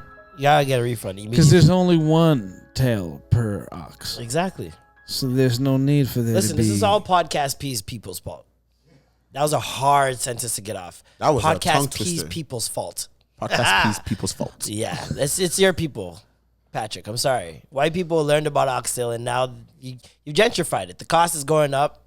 People can't even live on the block anymore, man. Gentrify the tail. They're gonna have fucking Starbucks oxtail macchiatos soon. I'm sick. Started it. I'm sick.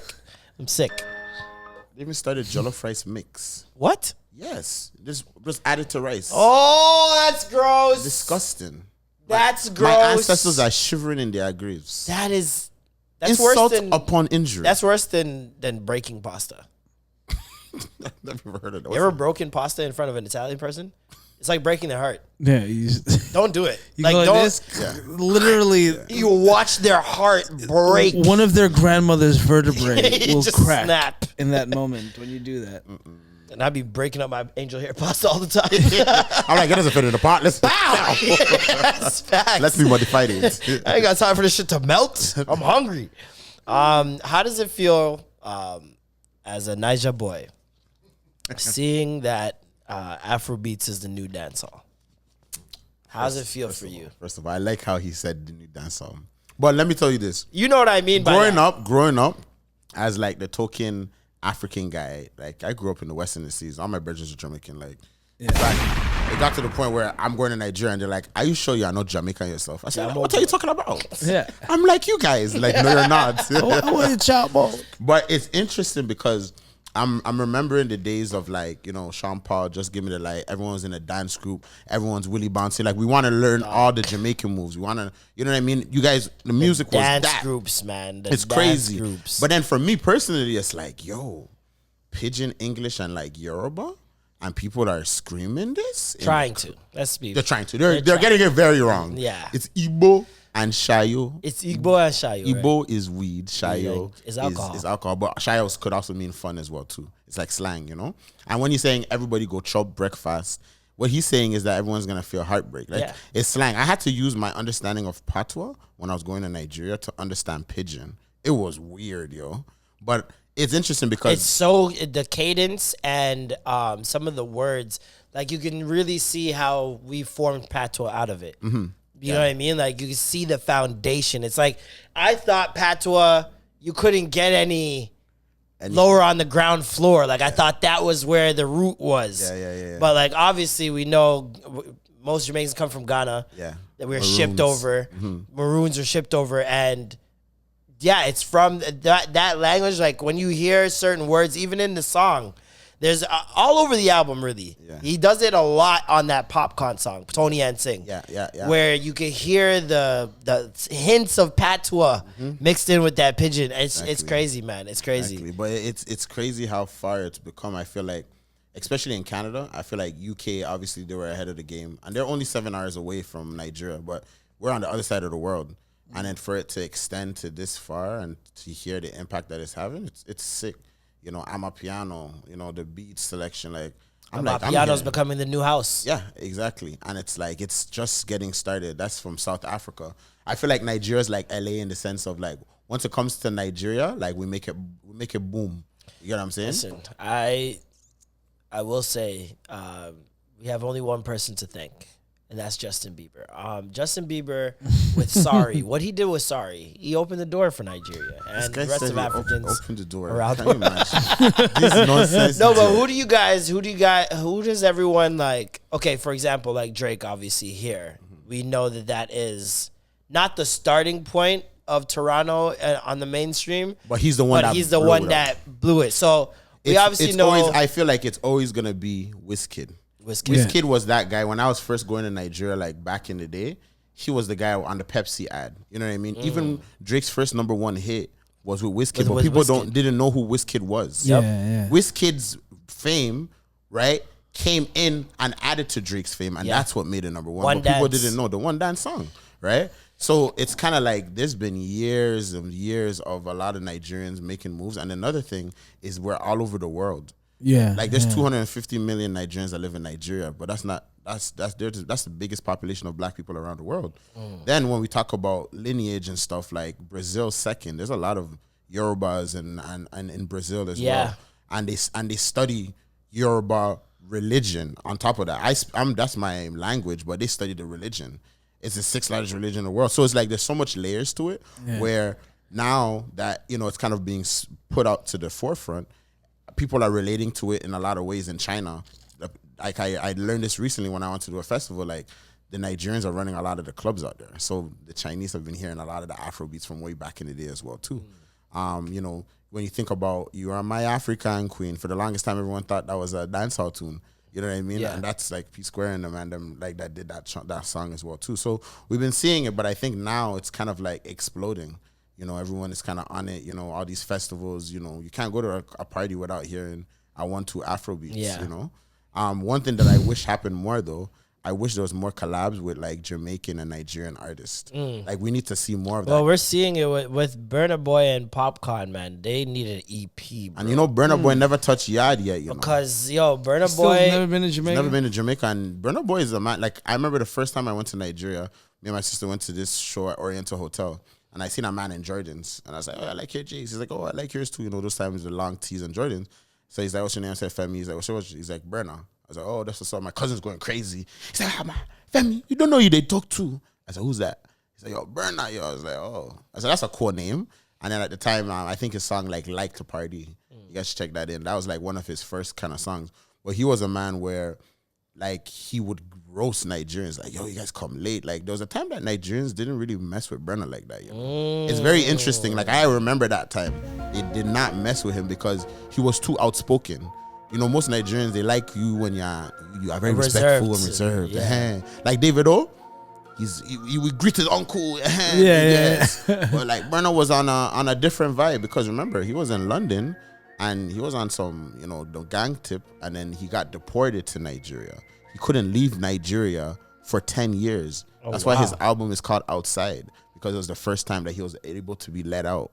Wow. So it's deep. So that's why his music is very deep. It's not on some poppy show thing, like, you know what I mean? Yeah. But there's a lot of artists busting out. I feel like what dancehall was doing in regards to like, finding this song and dance and changing it up, like the Afrobeat stars are going in. Like I was into a song by Ruger the other day called Wee Wee. That guy's the man. The man sounded like Popcorn on the track. He's been sounding like Popcorn, Cranium, Dexter, all of them. Ruger is, to me, supposed to be next up. That guy he's deadly, bro. That Dior song, the bounce one. Whew, his melody, like the way there's a thing about African artists and melodies, man. It's just so different. Yeah. It's so beautiful catchy, melodies. Beautiful, soft spoken. It's never anything too like aggressive. You always feel like it's always in the sun. Pocket, man. Yeah. It's always like perfect pockets you guys But find. they create pockets. Yeah? It's like there's a different rhythm that they're hearing the beat in the different layers than most artists. It's kind of like with Middle Eastern singing and how they sing in between the notes. They don't sing the notes that are traditional. It's true. It's, even with Bollywood, if you notice, like, meet me at the and then with the Yoruba, I just seen an Indian guy singing the Burna Boy track. And there's was it a dancehall song? Oh, with the drum, and he's beating. He's singing about pum pum. Give me punani. Was it? Yeah, was it that one? I can't. No, I gotta find it now. I gotta find it. But no, definitely, man. Like from what I'm hearing, Drake started Afrobeats. I wish you could see my face right now. Like not started it, but made it like, okay. So for what Drake did for Migos is what he did for Afrobeats. Nah. How? I'll tell you this. I think what Drake, So was it inevitable without the Wizkid? You're saying without the Wizkid collab? Yeah, I think it was coming anyways because Skepta is in Nigeria every single year. Those London artists are coming; they're coming back and forth, right? Yeah. So it was booming there. So it was only a matter of time before it crossed over, right? I think when the Wizkid play happened with Drake, that was kind of like the first recognition of like, oh, what's this? Well, people were like, oh, South Africa, Wizkid wasn't really involved in that conversation. Yeah. But remember, Nigerians, one thing about them is they have bread. So wherever they are in the club, they will pay the DJ to play that one song. And when those bottles pop, they'll tell the DJ to play. And I feel like it was the kind of unanimous thing, African thing. Like, yes, we want to hear our song inside this club. Yeah. Right? And then they started happening. You'll hear maybe 2 tracks. You know what I mean? And people are like, cool. And then the girls will have a good time because guess what? The Azul's coming. Yeah. The bottles are coming. So I think it started to become that thing. It's like a recognition. Like when we hear the African music, we know these guys are about to turn up. Yeah. Right? And just similar to Jamaicans and stuff too. But I feel like I always said it. I said Nigerians are the Jamaicans of Africa, and it's vice versa for you guys as well too. We're very proud people. Like, you know what I mean? Our music is the best. Yeah. South Africa is doing Amapiano. Nigeria, we just take it. We do our own melodies. We do our own beats. But there's a lot of, especially UK artists that were already incorporating certain African vibes, especially like when you talk about, what do they call it? They had like a name for the Afro wave. Afro bashment. Afro bashment. Yes. Afro bashment. That, to me, that's the thing. Is the bridge. That is the bridge. I agree. That to me is the bridge. Yeah. Mans like J Hus, Notes, those mans to me created the bridge because they were the ones out here singing Afro bashment and making the beats palatable to the public. Yeah. And then once the beats got in and everybody's like, okay, they fuck with the beats. They fuck with the beats. Let's throw in like some songs like Wizkid where he's not singing in... Bad man say I need your love. He's singing in English, you know what I mean? But you're still getting the vibe. You're getting the cadence, getting the rhythm. Exactly. You're like, okay, they're fucking with that. It went to number 1. Let's throw out something else. When you have a song like come out. Yeah. So easy for everyone to be involved. It's true. And feel like they're a part of something. It's true. Then from there, the floodgates are open. I feel like Burna Boy he's the Drake of it. Yeah. He's gonna take it to the next level. He's surpassing it. And the thing is, the reason why he's surpassing it too is because of the lineage. Like his mom used to be a dancer for Fela.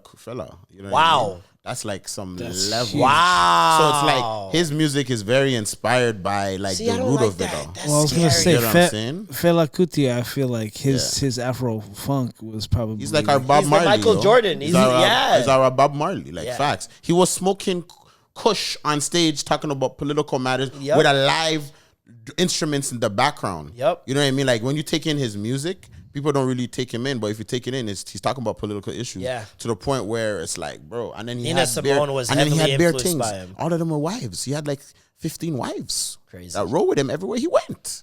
Crazy. Yeah. So it's like the real life of that's a real African Niger man. I heard he didn't really mess with Bob Marley neither. Like he wasn't a fan of Bob Marley. I cannot speak on what I do not know. I don't know about well, that. Selassie and all that stuff must have been kind of conflicting with that relationship. Like possibly with how Rastafari view Selassie, who was alive at the time. You know what I mean? Like, and that's Ethiopia. It's like you know what I mean? It's a completely different thing. I think it's interesting that like you have two figures that are so similar from, and you're saying that Nigerians are Jamaicans of, he was Nigerian, correct? Yeah. So then that's crazy. And the thing is, crazy. I think I related like that because of my upbringing as well. Like I've been to Yard. Like I went to De La Vega City, a Spanish town. And, you know, I can't even switch my accent okay, like this. Let's just calm down. I can't go back and forth with it. But where do you get these sound effects from? I say, fire, burn that rascal. Who's this UK fella?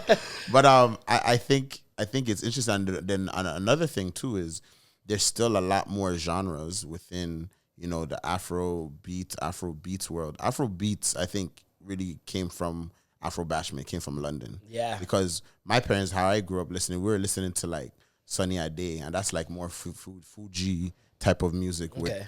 And live instruments was always something that I always recognized. And I felt like, you know, I remember I had a party when Tunes was here and Wizkid came to Apartment 200. Oh, right? yeah. And one thing that I realized, it was crazy because it was Mark, of your Mark. He was like, yo, Femi, my niggas are dancing. My niggas are actually dancing, right? And I'm like, yeah, because I think real instruments make you move different. Yeah, of Yes. course. You know what I mean? I feel like when music's changed, like when we were in the dancehall era in Toronto, everybody was dancing. You know what I mean? Then we got into this weird like techno shit, trap. yeah. You know what I mean? Where it's not really telling a you, dance man. thing, and it changed us. 2011 to 2012, 2013, Mm-hmm. some of the worst years of music I've ever seen. Like, I really look back. I watch videos of best of the year videos, right? So I'll go back and I'll watch like 1984. What was the best songs? And people will make compilations of the top hits from that year. And man, early 2000s, golden age, bro. Like, everyone's just having fun. Like, shit wasn't serious. The videos were so like entertaining and just like not. There's no point to this. We just felt like doing it. Yeah. Motherfuckers You know what I mean? finally had money to spend. That So they were spending it on whatever they wanted to do. there's that, but also the music, like because there's one thing to do with budget, but a whole other thing to do with like mentality and attitude. And at that time, it was just so carefree. Yeah. Everything was carefree. Then you see things change as social media comes into it. The music starts changing. Yeah. As we start getting more connected, the music starts losing literally losing feeling, bro. Like, you talk about the Flow Rider, Pitbull, LMFAO. That's all same year. Okay. Those hits. Yeah. Call the Hey, I Just Met You. All that stuff. Same year. All of it. Neo, come closer. Like, Usher went techno. Everybody went into this electronic age. And you feel it losing like meaning, bro. Like losing its soul. It's all robots now. Yeah. And I feel like industry started to really like start to take its head. Like the head started to peer out. Like you're seeing the trends going in. Listen. Even with like, you know, Beyonce's new track and stuff. I'm like, are you guys going into Amapiano? Because like I'm feeling like it's coming out. who now. knows? You know Who what knows? I mean? Who knows, man? I'm hearing it. I'm like, oh, Drake's last album, he teamed up with Black Coffee, South African. He's been teaming up with Black Coffee. Yeah, He's exactly, had like from time. 3 different albums. I Even think, Chris Black Brown. Coffee, Chris man. Brown's been going to Nigeria. Oh, that from song time. with Wizkid is deadly, bro. Yes, because Chris Brown knows the culture. Yeah, I know. So, yo, the second time I was in Nigeria, I see they said Chris Brown was on stage, bro. This is like early 2000s, you know. Really? Before the hype. Yeah, there's certain mans that I'm like, I know why your music He sounds likes like dancehall that. too. Yeah. He's always loved dancehall music because you hear the Jamaican influence in his early, especially during like Fan of a Fan era. There's times where he's straight up saying patois words. Yeah. And making reggae songs. Like, I hated the Jamaican Chris Brown era. I hated it. His patois the absolute worst. Anytime It's the worst patois you Anytime ever heard. Americans try to speak patois or like Yeah. now try to speak pidgin English, like Listen, I'm just celebrity like- world in general, it's just weird, bro. It's just weird, man. Just a lot of weird things that I just can't chalk up to coincidence anymore. Like the fact when you said that Burna Boy's mom danced for Fela, I was disgusted. No, but that's Because yo, I'm telling you, I don't think you could be a celebrity unless someone's related to you. That's already a celebrity. You gotta walk with me on this. Barry Gordy's family tree is actually the weirdest, wildest shit. It's like the royal family tree. Like the royal, you see how they inbred at some points because they wanted to keep it within the bloodline? Same shit happens in celebrity world, bro. but I disagree. I think Name me a listen- celebrity and I'll tell you they're relative. Okay, let me not talk North America. When we're talking a different continent, Africa, like it's money and it's like who's hot. Remember, in Nigeria, if you're an artist and this guy can sing, that guy right there can give you all the money you need and fly you to London and get you with the best producer and put your song on the radio. That's the difference. It's money. But I think it's but money. do they get to Hollywood? I'm talking about Hollywood. Hollywood is a different. That's what I'm it's a talking different about. Something. When you get to Hollywood, Burna Boy is getting to where? Hollywood. Yes, he's getting to Hollywood. And he's got a connection. Dog, all I'm saying is Barry Gordy's family tree. Watch this. Okay, what about popcorn? Marvin Gaye had sex with Barry Gordy's niece. Barry Gordy is the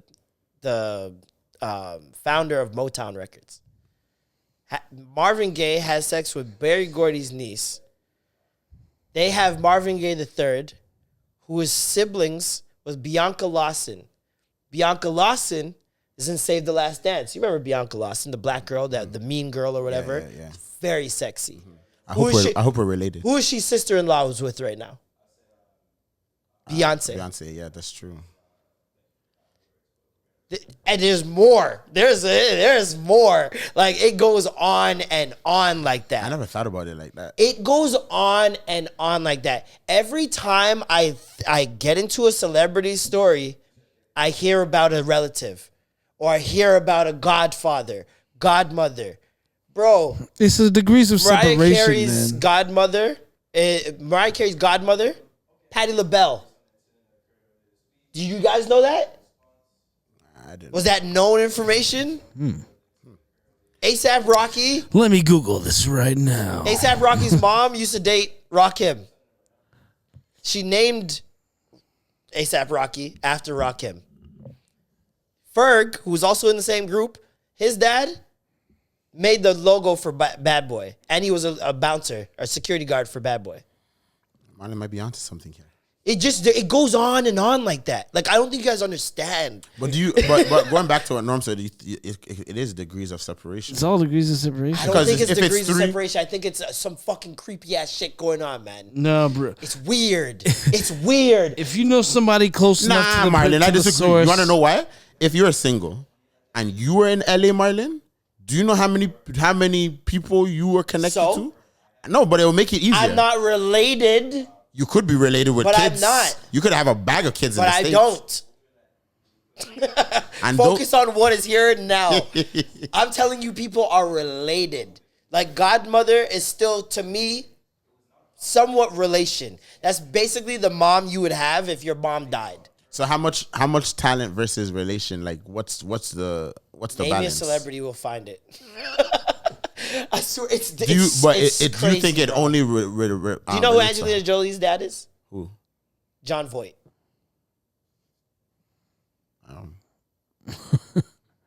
These are all like, it's just not, it doesn't end. They keep naming people. I'll tell you an uncle. I'll tell you a cousin. It's weird. It's very weird. It's creeping me out. I'll find the family tree for you guys right now. The Barry Gordy one, but first, hold on, just real quick. I'm trying to think of somebody that's came into the game with no family. It's an Indian guy with a drum. They're lying. Yeah, I gotta say this to Balu.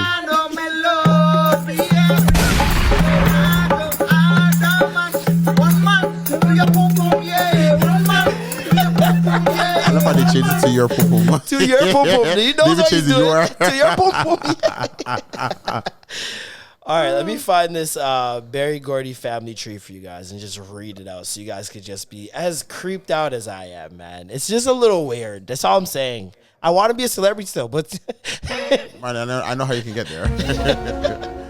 all right. Jesus Christ. Did you know Stevie Wonder? I can't stop. Do you know Stevie Wonder and Michael Jackson are cousins? What?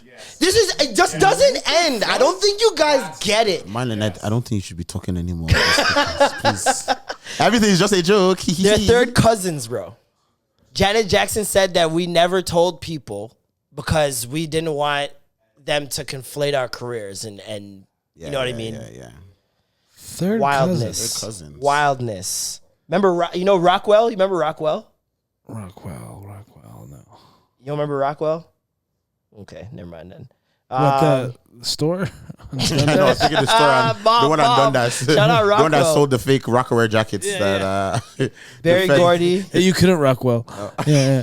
Barry Gordy was, I believe, married to Diana Ross at some point. and they had the kid, their son, who is the lead singer in LMFAO. Remember the LMFAO? Yeah. Okay. That's wild. You got Michael Jackson, Jermaine Jackson. Jermaine Jackson married Hazel Gordy. Okay. You got Richard Lawson, who married at one point Denise Gordy, who is now married to Beyonce's mom. I'm hearing the name Lawson a lot. I was just about to say, bro. You might have some lineage there, bro. Maybe that's why I went to Hollywood without know. allegiance. You never know. You might be it. You might be. Maybe I need to spend some more time there. Marvin Gaye III, related to Bianca Lawson, obviously. Child of Marvin Gaye and Anna Gordy. And the whole Gordy family were like singers at some point and actors. But then I look at it like, yo, maybe the family just had the plug, and anyone that was in it is like, oh, I am all for. You get what I'm saying? I am all for nepotism. Because I look at it like, if I was, let's say I was me and Rihanna. Rihanna just said, you know what, I left ASAP and Baba Femi is my true love, right? So she's plugged into everything. Yep. And we have kids. They're plugged into everything. And their friends will be plugged into everything. It's not I don't think it's a coincidence. I think it's just by faith of who you know. Okay. You get what I'm saying? Sure. That's what I think. Okay, so let me just add this little tidbit in there. Okay. Jimmy Carter was a U.S. president. Yes. Okay. His mom, Lily Gordy.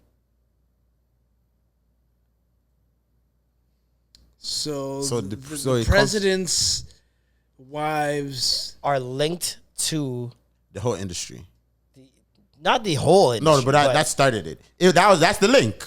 It's him. He was a president. Oh yeah, he's the the guy. link. Yeah, it's him. He's the guy. It's just that simple. Because it's similar to James Gordy, his grandfather, had sex with Esther Johnson, a black woman, and they created the rest of the Gordys, the black side of the Gordys. And that's their link. And who knows, I don't know what Esther Johnson was, but it was 1840. And an old white man had sex with Esther Johnson. Are they related to Johnson and Johnson? What the heck? What? Oh, the real conspiracy. It's vaccines, I tell you. Oh my goodness. Imagine they were. How crazy would that be? Wait, I'm not And gonna that lie. person was related to Magic Johnson, Dog. and that's how we got AIDS. What the hell? That's so fucking funny. There's a thread that I'm just gonna read a couple of these every week. I'm just gonna read a couple of these black facts. These are incredible black facts that They're blacks. they're blacks. Yes. Blacks. Pharrell got Khalees pregnant. Told her not to have it. And the song I Hate You So Much Right Now is actually about Pharrell. Wow. That is a black But that fact. song had a lot of feeling in it. I hate you so much right now. Crazy. Nah. Cause that scream wasn't that scream. You're not like. Can we get another take of that? I feel like that. Definitely not. George Lucas wanted Tupac Shakur to audition for the role of Mace Windu in the Star Wars prequel, but was killed before doing so. Tupac could have been a part of the Star Wars. I can see that. That's pretty fucking fire. I mean, it would have been a bet. He should have stuck with acting, honestly. Yeah. Way better than the bars. His acting was on point, man. Yeah, no. You remember? Picture him with a lightsaber. Do you remember this guy in Life? Hell yeah. Let me see. Remember this guy? He's a villain. and Buster everything. in Life? That's Rick James. I'm Rick James. Did you realize that was Rick James your whole life? No pun intended. Wow. The movie Life with Eddie Murphy and Martin.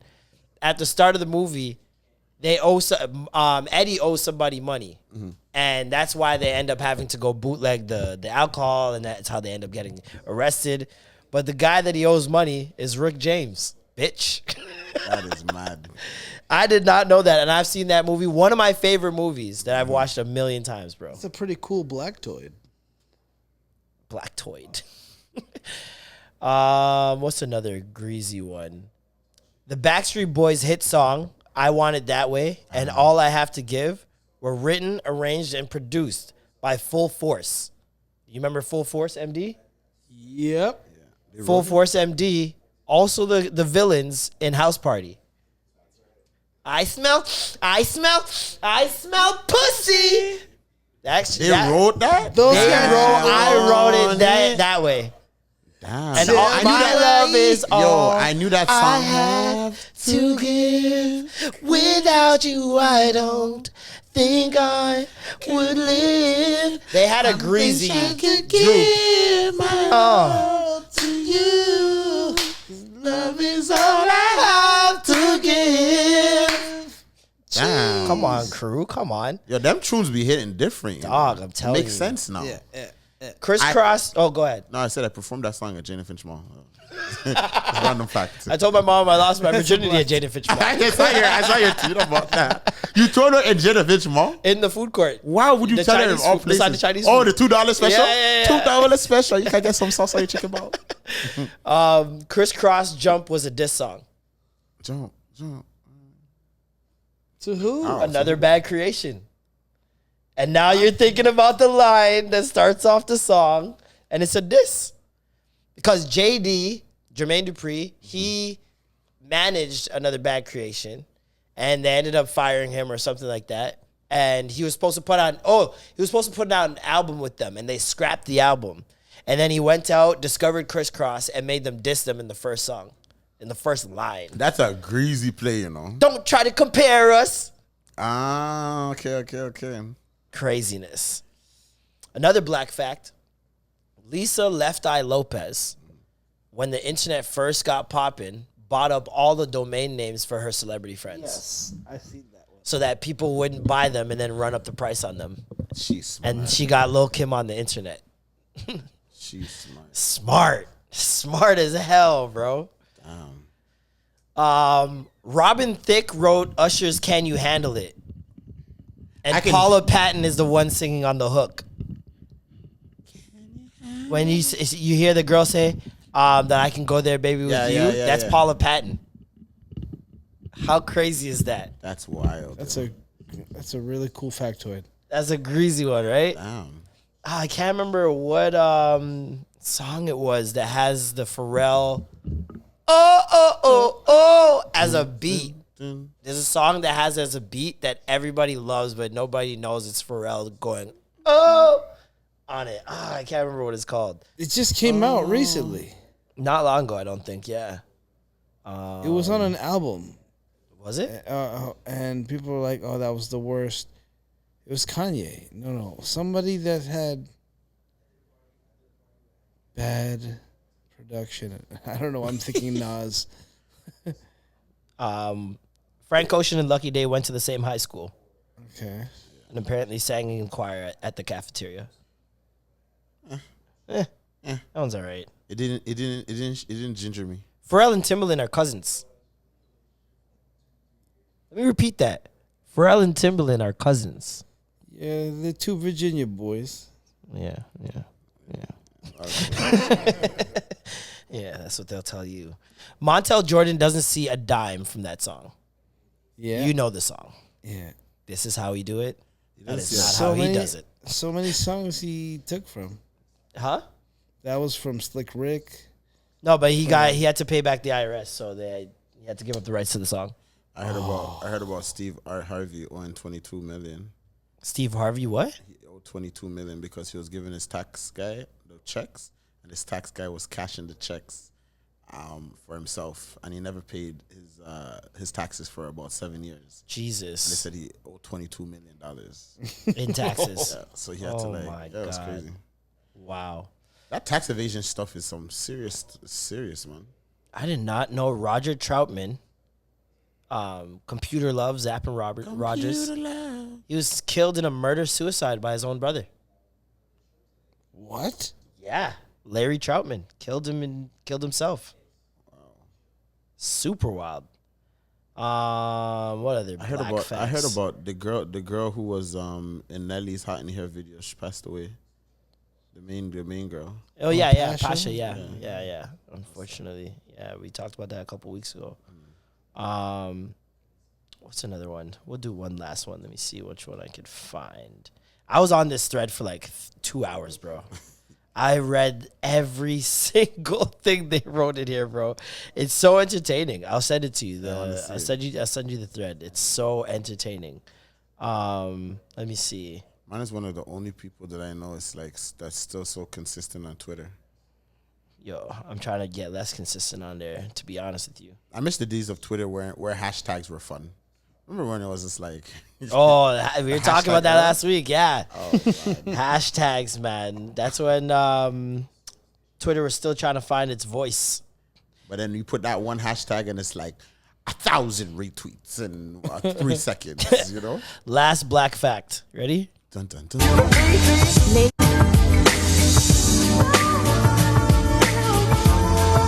We all know this song. Classic song. That's Pharrell. It's not Michael.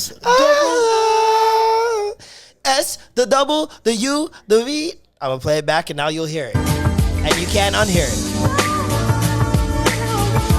Singing is Michael.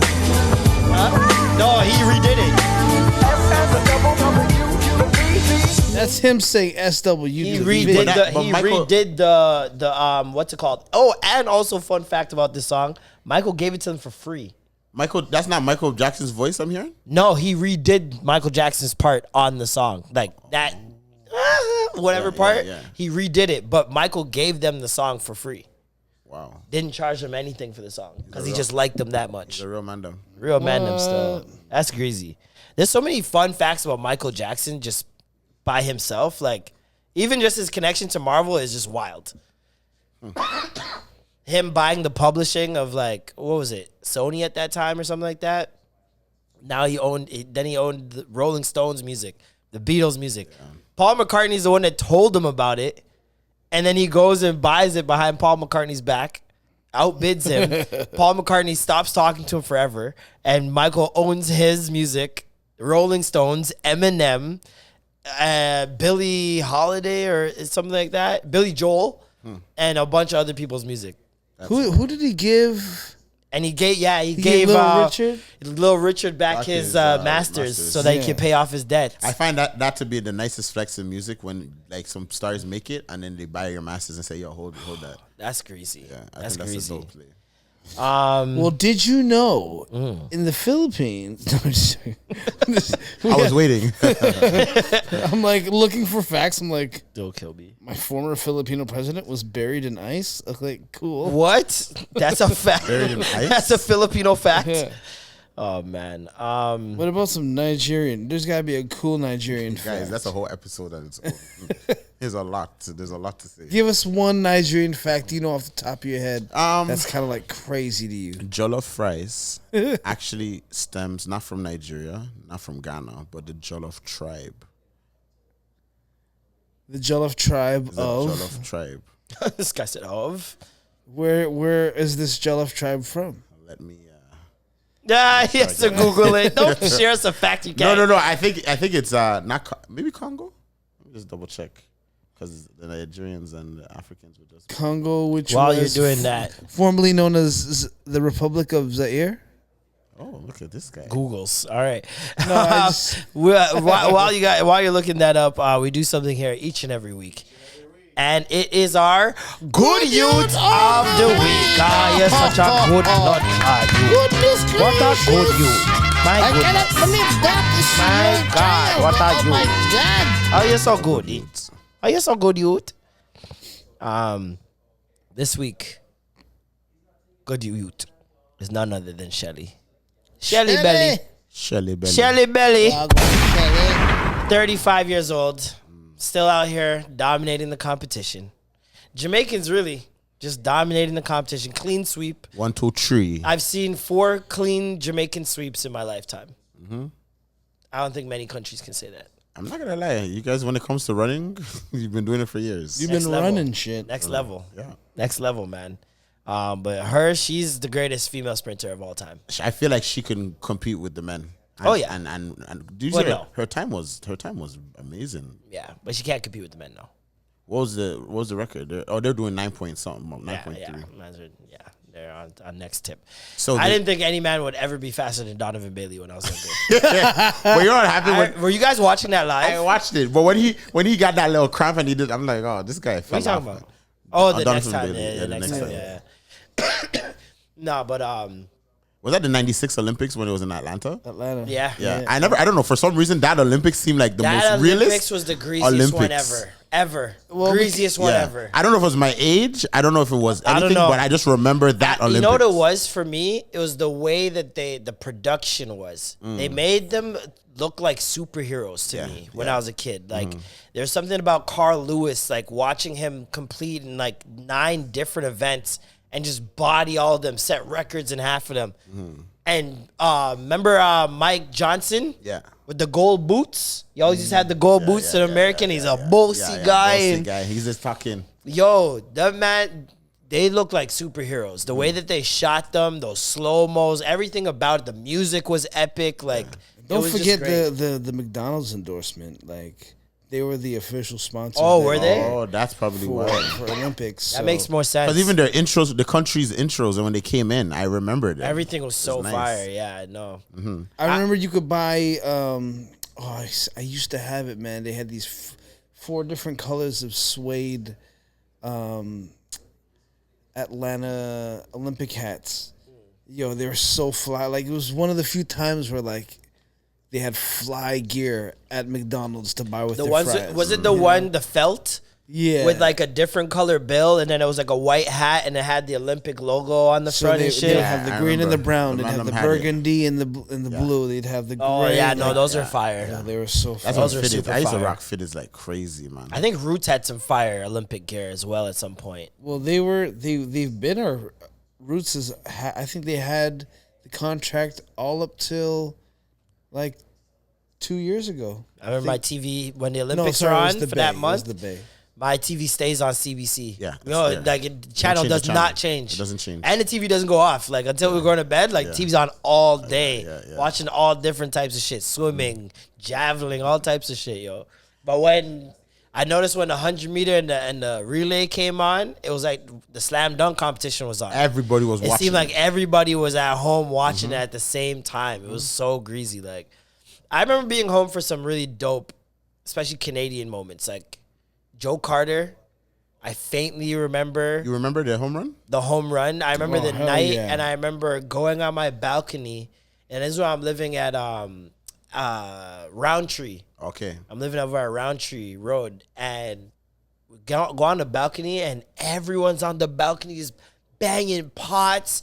You see the street just start filling up with people. I'm like, yo, this is crazy. That's mad. My parents are losing their mind. I don't even know what's don't really know what's happening. happening. I'm You're just just jumping jumping. all over the place. Yeah. I just saw him hit the ball and then just start jumping. You remember the Joe I remember Carter the Joe jump Carter or whatever. jump. And I'm Yeah. like, oh shit, we won, because I didn't understand what it meant. Yeah, I just exactly. saw the crowd going nuts and then him jumping up and down and high-fiving everyone. I'm like, oh, we won. So I start losing my mind. Yeah. That, I remember friggin' when we won the gold for Canada, that men's Winter Olympics where we faced the States, and it was like a penalty shootout. Or the hockey? Yeah, Hockey, it was like a penalty And shootout. America versus Canada, it would always go Always, down. oh my! And don't make me watch that after watching Mighty Ducks, my nigga. Like Mighty Ducks Ducks already was- put a battery in my back, especially Mighty Ducks 2 when they faced Jamaica. Yeah. I was like, what? Jamaica's hockey team is sick. That's when I was loving hockey. When I was a kid, I used to really. No, like I was a Sunday. Sundin. I was a Sundin Doug. Like, you Yeah, know, those guys. man. That was my genre. That was my era, and then it fell off. Me, after. I was more Don't of a sleep on what the Forsberg. Mighty Ducks did to like hockey, man. Oh, It made it's people true. want to watch hockey. Facts. You know, I didn't Coach want to watch it Bombay until and- that. It's true. Coach Bombay. Fucking Fuller. Flying V. Flying V. Fulton. Fulton, that's his name. Bash Fulton. Brothers. Oh man, that made me violent. Yo, who's the kid that always farted? I can't. Oh, Sam. The fat kid, the goalie. Yeah, Goldberg. Yes. Goldberg. He actually had a really bad trajectory afterwards. Addicted to like meth and heroin. He was homeless a couple years ago, but now he's getting his life back on track as of like 2 or 3 years ago. What's these child stars, man? Yo, they always go through that. It's rough, man. They go through it. It's rough. I gotta say this jollof fact before everyone roasts me. So the origins of jollof rice can be traced to the 1300s in ancient Wolof Empire, also known as the Jollof Empire, which spans parts of today's Senegal, the Gambia, and Mauritania. The Jollof Empire? Yeah, it's deep, yo. How do you think, yo? When I talk about jollof rice, it's spiritual. I don't understand. Crazy. Yo, Jollof Empire. It's so crazy how like the world really got ruined because like white people couldn't cook. They wanted to take spices, and they're like, "Oh, we could take people." White too. people said this food sucks. Let's go find a way to make it better. Realized that everybody had better rice and just said, "Why don't we just kill them and take their rice?" Sure. Why don't you just bring them along? Oh my God. Rice. Beautiful thing, man. It's the greatest food ever. It divided a nation. It divided Pangea. I'm kind of ashamed to admit, but I don't care. I had it for the first time at Aunt Lucy's. You had Ghana jollof? It's the first time I've had it. Ghana Jollof?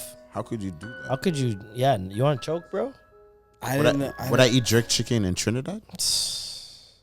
Disrespect. I have. Disrespect, bro. Caravana's coming. Just joking, guys. But no, I didn't know turning that, off their shit right now. So did you like it? I loved it. It's amazing. I love rice in general. Not to say that I wouldn't love other forms. Don't worry, you're not missing much with Nigerian jollof. Can I ask you a question? It's just ketchup. It's just ketchup. Wait. Well, rice and peas without the gravy. Can you eat rice and peas by itself without gravy, or would you eat jollof rice? Because jollof rice doesn't require. Is there any coconut gravy. in jollof rice? Do you taste coconut in the rices here? I'm asking you. Is there coconut in the rice? So okay, that's what we have in rice and peas. It's rich. It's a very rich rice. You can just eat it alone. Oh, sorry. Without any but gravy. But I find rice and peas in most Jamaican spots nowadays is really diluted because coconut milk is expensive. So there'll be some in it, but it's not enough. It's not enough. I've had it at one place where they actually made it very well and you didn't need the gravy. But that was once buttery, in a lifetime. It's salty, like savory. Jollof rice will give you that feel. But jollof rice you could eat by itself. By itself. It's concluded. You can. I definitely had my fair share in Ottawa. But yes, where do I get it, man? Like outside, they Nigeria. Where's your favorite Nigerian jollof joint? Oh, out down here, SK Cooks is in Liberty Village. SK Cooks. Yeah, SK Cooks. Okay. Shout out to SK. Yeah. They be shuffling it up. That's one thing we don't know in this city. Like just off top is African spots. Yeah, there's a lot building up. If you go to the West End, oh my god. Oh yeah. And then the clubs out there. Yo, there's some clubs in the West End. You think you're in Dubai. That's every burb. I'm noticing there's better parties in the burbs these days. Yeah, they're actually dancing, turning up. Yeah. You don't have to worry about getting shot. You know. Everybody's close to home. Yeah. Because it becomes very regional. It's not like you're traveling from Whitby to come to Saga and party. Yeah. It's like everybody in Saga's just linking up. Yeah. It's like the parking lot, where's in Woodbridge. One place we're not linking up is Sesame Street. Yeah, did you see how they're I say hi to the black kids? Sesame Street is guaning with a madness. What did they do now? Like, so there was a video that came out of this character Rosalita, I believe her name is. Is this a new character or an old character? I think it's a newer character. Okay. She kind of looks like Elmo but turquoise, and turquoise. She's like doing like their parade, I guess, that they do that every day on their route, and she hugs this white child, gives high fives, everything. Two little black girls are just waiting there. Their mom's clearly like, they raise their hands for a high five, and she literally looks at them and goes, "Nope." She actually does this. My first instinct was, oh, maybe she didn't see them. Yeah, but it looked like that's what Sesame Street tried to say in their apology. Oh, she was acknowledging someone who was asking for pictures and blah blah. And I went back and looked at the video. You see her say no to the person who wanted the hug with the picture, but then you see her literally look down at the kids and go, nope. And I'm like, all right, like, Yeah, it's unfortunate. Yeah, it sucks. But is it racism, people? Is it that deep? It's not that deep. And then more videos came out. When the girl slapped the black girl. There was one where the guy literally slaps a black girl in the face. He rejects the kids first, then looks at the girl and gives her a little slap. A little tap while walking off. And you know the only reason it got my blood burning is because I was Chuck E. Cheese. You were in the costume? I was Chuck E. Cheese back in 2007. Best job to this day that I've ever had. You know how hot those costumes I was got? yes, I do know. Did you have a fan? Absolutely not. It broke before I got there. So I was Chuck E. Cheese. And when I was Chuck E. Cheese, like, we had to do birthdays, right? And with birthdays, you get different types of families. There's always like some who are kind of reserved. You got to bring them out of the shell. But there's always some that one are just kid you want to too slap. much, Yeah, that are just going too crazy. And then you have like a family that'll come in where you could tell these kids just, there's no holes barred. Like, it's not even just one kid. It'll be like 6 or 7 of them that are just on badness. And then you just right? want to hold Step them. on your You want to shoes. hold So, them like, and squeeze them hard. Yeah. I'm doing we have a birthday dance that we got to do or whatever. And the kids usually try to encourage the kids to do it with you. And so we're teaching the kids, and this happened multiple times, but I just remember this one specific day when a Somali family came in. And this little boy came beside me and he starts punching at me, right? Punching at me. Obviously I can't feel anything. I'm good. But it's kind of annoying, right? And then the kid, I can't remember what soft spot I had on me that he hit, where it was like there was no costume there. And I wasn't like paying attention, and it kind of like caught me off guard. And I'm just like, yo, what the fuck is wrong with this little fucking kid? And this is not the first time this has happened to me. So I'm like, I know how to fix him. During the birthday dance, and there's a part in the dance where like I get to like wiggle or whatever. Yeah. Like this. Dog, I gave this kid a little right in his fucking kidneys, right? The kid starts crying to his mom. The mom's looking, see me still doing the dance, and she's like, he's doing the dances, you're in his way and you're hitting him. What do you expect? And I'm just like, yeah, you little fuck. So I looked at that person slap the child, and the way that they slapped the kid, it was like they had put their hands out for whatever reason and were skipping past. But this hand was the only one that did a motion, while the other one's just in the air. So I'm like, I know what you're doing there. Then another video comes out. And it's just same endless. one? No. Different characters, bro. Oh, it's different characters? Different characters. So it's the people that are hired to Thank work you. inside. Yeah. So this is what I'm saying. I'm like, is this organized? As in, like, you're in the break room and you're just like, yo, we're not paying any attention to these little fucking black kids. Like, we're only paying attention to the white kids. Is it that? Or are they being instructed? Because that's when shit gets real sticky. If you're being instructed by a higher power to not do this, it gets weird. Especially when you consider Sesame Street started out for black people. Yeah. The show was made for public access TV, inner city kids.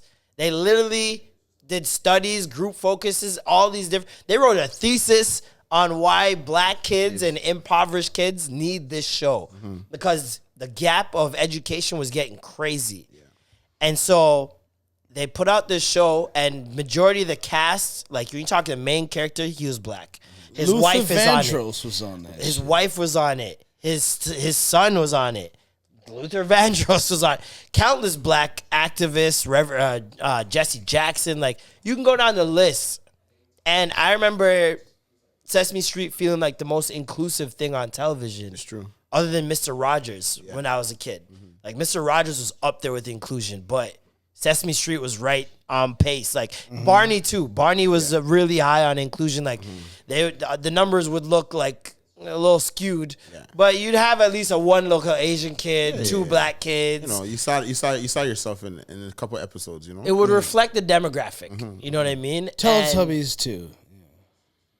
Teletubbies Did they have kids on No, Teletubbies? just fucking with you. They had some weird gibberish language. I'm like, I always felt like Teletubbies was like that. You remember that show MXC?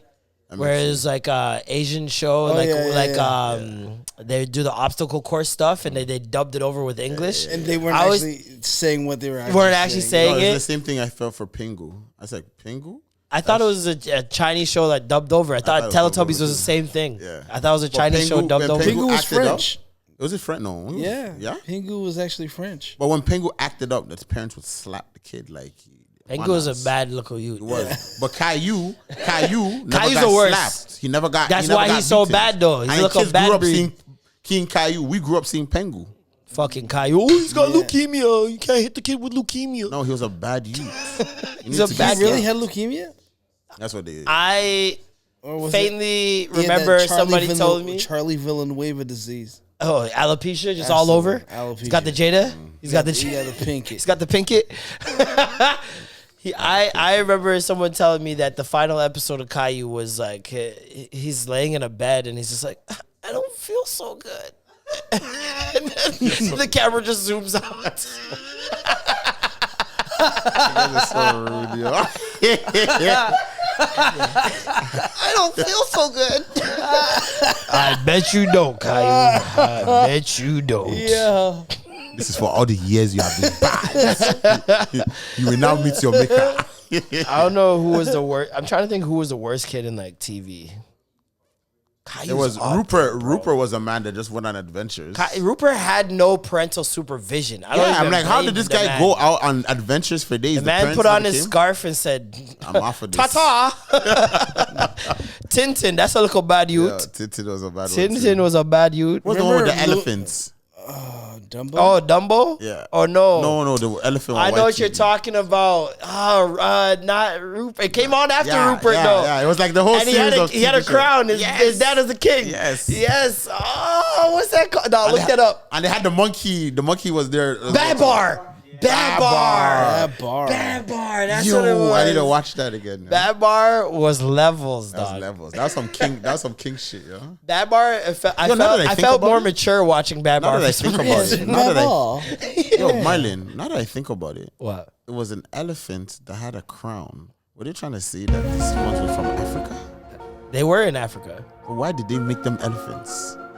Because Why- elephants are smart. I mean, actually, that's kind of progressive if you think about it. Back then, they would have made lions just kings. That's true. It would have been, or monkeys. Yeah, it would have yeah, been yeah. something crazy. Yeah. Could you imagine? That would have been better. It would have been monkeys for The sure. ape monkey Bad as a Bar kid. monkey for sure. Deadly.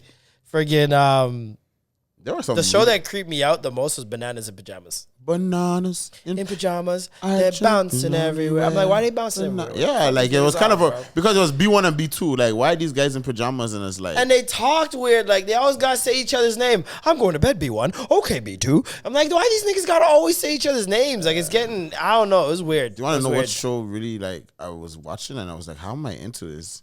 PJ Katie's Farm. I don't know if you remember. She had the little. She made Yep, little clay. yep. She was a very good storyteller. Yo, I was in that show. Like, yo, what's gonna happen next on the Facts. farm? I Heart was Attack, watching too. that. Heart Attack. And then this is the song that Never as Lamb Chop Lamb play chops along. Play along, bro. Jeez. TV is not like how it used to be, man.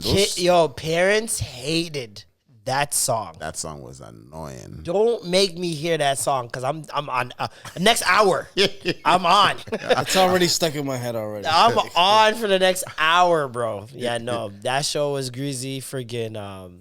I used to watch a lot of shows because of when you have siblings that are younger, you have to watch the kids shows. Yeah, yeah. But then you secretly kind of get addicted. Yeah. Like, You're in remember it. Big Blue House? I was in all of those. man. Dog, Big Tree House had a little thing going in. I'm not gonna lie to you. Lunette the clown, yo. Let's not talk about Lunette. Yo, I want to. Yeah, I used to mess up my house on purpose and try to follow what she was doing. You know what I mean? I Then want seen Lunette. I want recently. Lunette at 6 o'clock. If you know what I mean. You feel me? Like a 9:15. Yeah. What does Lunette look like now? Fire. Yeah. She's one of those that I thought she was gonna go through the whole drug addiction and like fall off. But that's usually what happens to the childhood stars, you know. But she was Canadian, so I think that happened to the clown. Remember the mailman? What happened to I think that happened to him. Oh yeah? Yeah. He was kind of a funny guy. Yeah, but no, freaking Lunette turning us on at a very young age, fucking stretching for the time. I was like, what's going on here? Like, what did the producer say? It's like, could you just do the stretch a little bit? We need that. I seen a porn version of that. I was like, God damn, y'all niggas will leave no stone unturned, huh? Jesus. Speaking of child, movies and entertainment and things of that sort. What's going to pick apart? Last time it was hot. What's the weather? What's the weather? It'll get more awkward right When here. Little Bow Wow was on there. You got a problem with Orlando Brown. I got a problem with Little Bow Wow. Little Bow Wow got some bomb ass pussy. That's what he said. I heard about it. I didn't hear what he said. Is that what he said? He said Bow Wow got some bomb ass pussy. Yo, Shy. Yo, I just want to tell you, bro, like, thanks for recognizing me as a legend, bro. You're a legend yourself, and I mean, I'm gonna just keep it 1,000 with you, brother. You know what I'm saying? I love you, man. I love all your work, man. You already know what's going on, man. The squad, but you're gonna have to really, really address the fact that you got bomb pussy. Bow. You got to tell people the truth, Bow Wow. Tell people the truth, bro. If you got bomb pussy, you got to embrace that pussy. Wow. You got to do things to let people know that your pussy is empowerment. Bow wow. I love you, Shot. But I want you to know that my response to you being, doing your show and stuff, congratulations. And who are these niggas? I cried. I think he might be back on drugs. Yeah, he's on something I new. don't know what's happening. I had hope. The man was in church. He had done rehab, cleaned up his life. I think the reboot of Raven without him might have pushed him over the edge. Because that is wild. That hurts. That hurts to see. Like When you think, like, really take in Orlando Brown, like, this man was on every show, bro. He was the kid I wanted to be when I was a kid. Seeing him on Jamie Foxx, Fresh Prince, Martin, like, he was on every show as the little bad breed kid. Yeah. Did movies and all this stuff, and I'm just like, yo, this kid's got the life. Then you go to That's So Raven, Dream Part, classic show. And then now it's just like, I don't know, man. That you talk about drugs and kid actors, that's one that just went all the way, man. all the way, bro. All the way. But yeah, man, prayers up for Orlando Brown. How would you feel if you're a Bow Wow in that situation? Like, I would just ignore it. I would not even engage with it, but it's Bow Wow. It's on every, Bow Wow's gonna talk. I'm not engaging with this, period, if it's me. But it's Bow Wow. Oh man, We playing basket. I'm just picturing Raven going.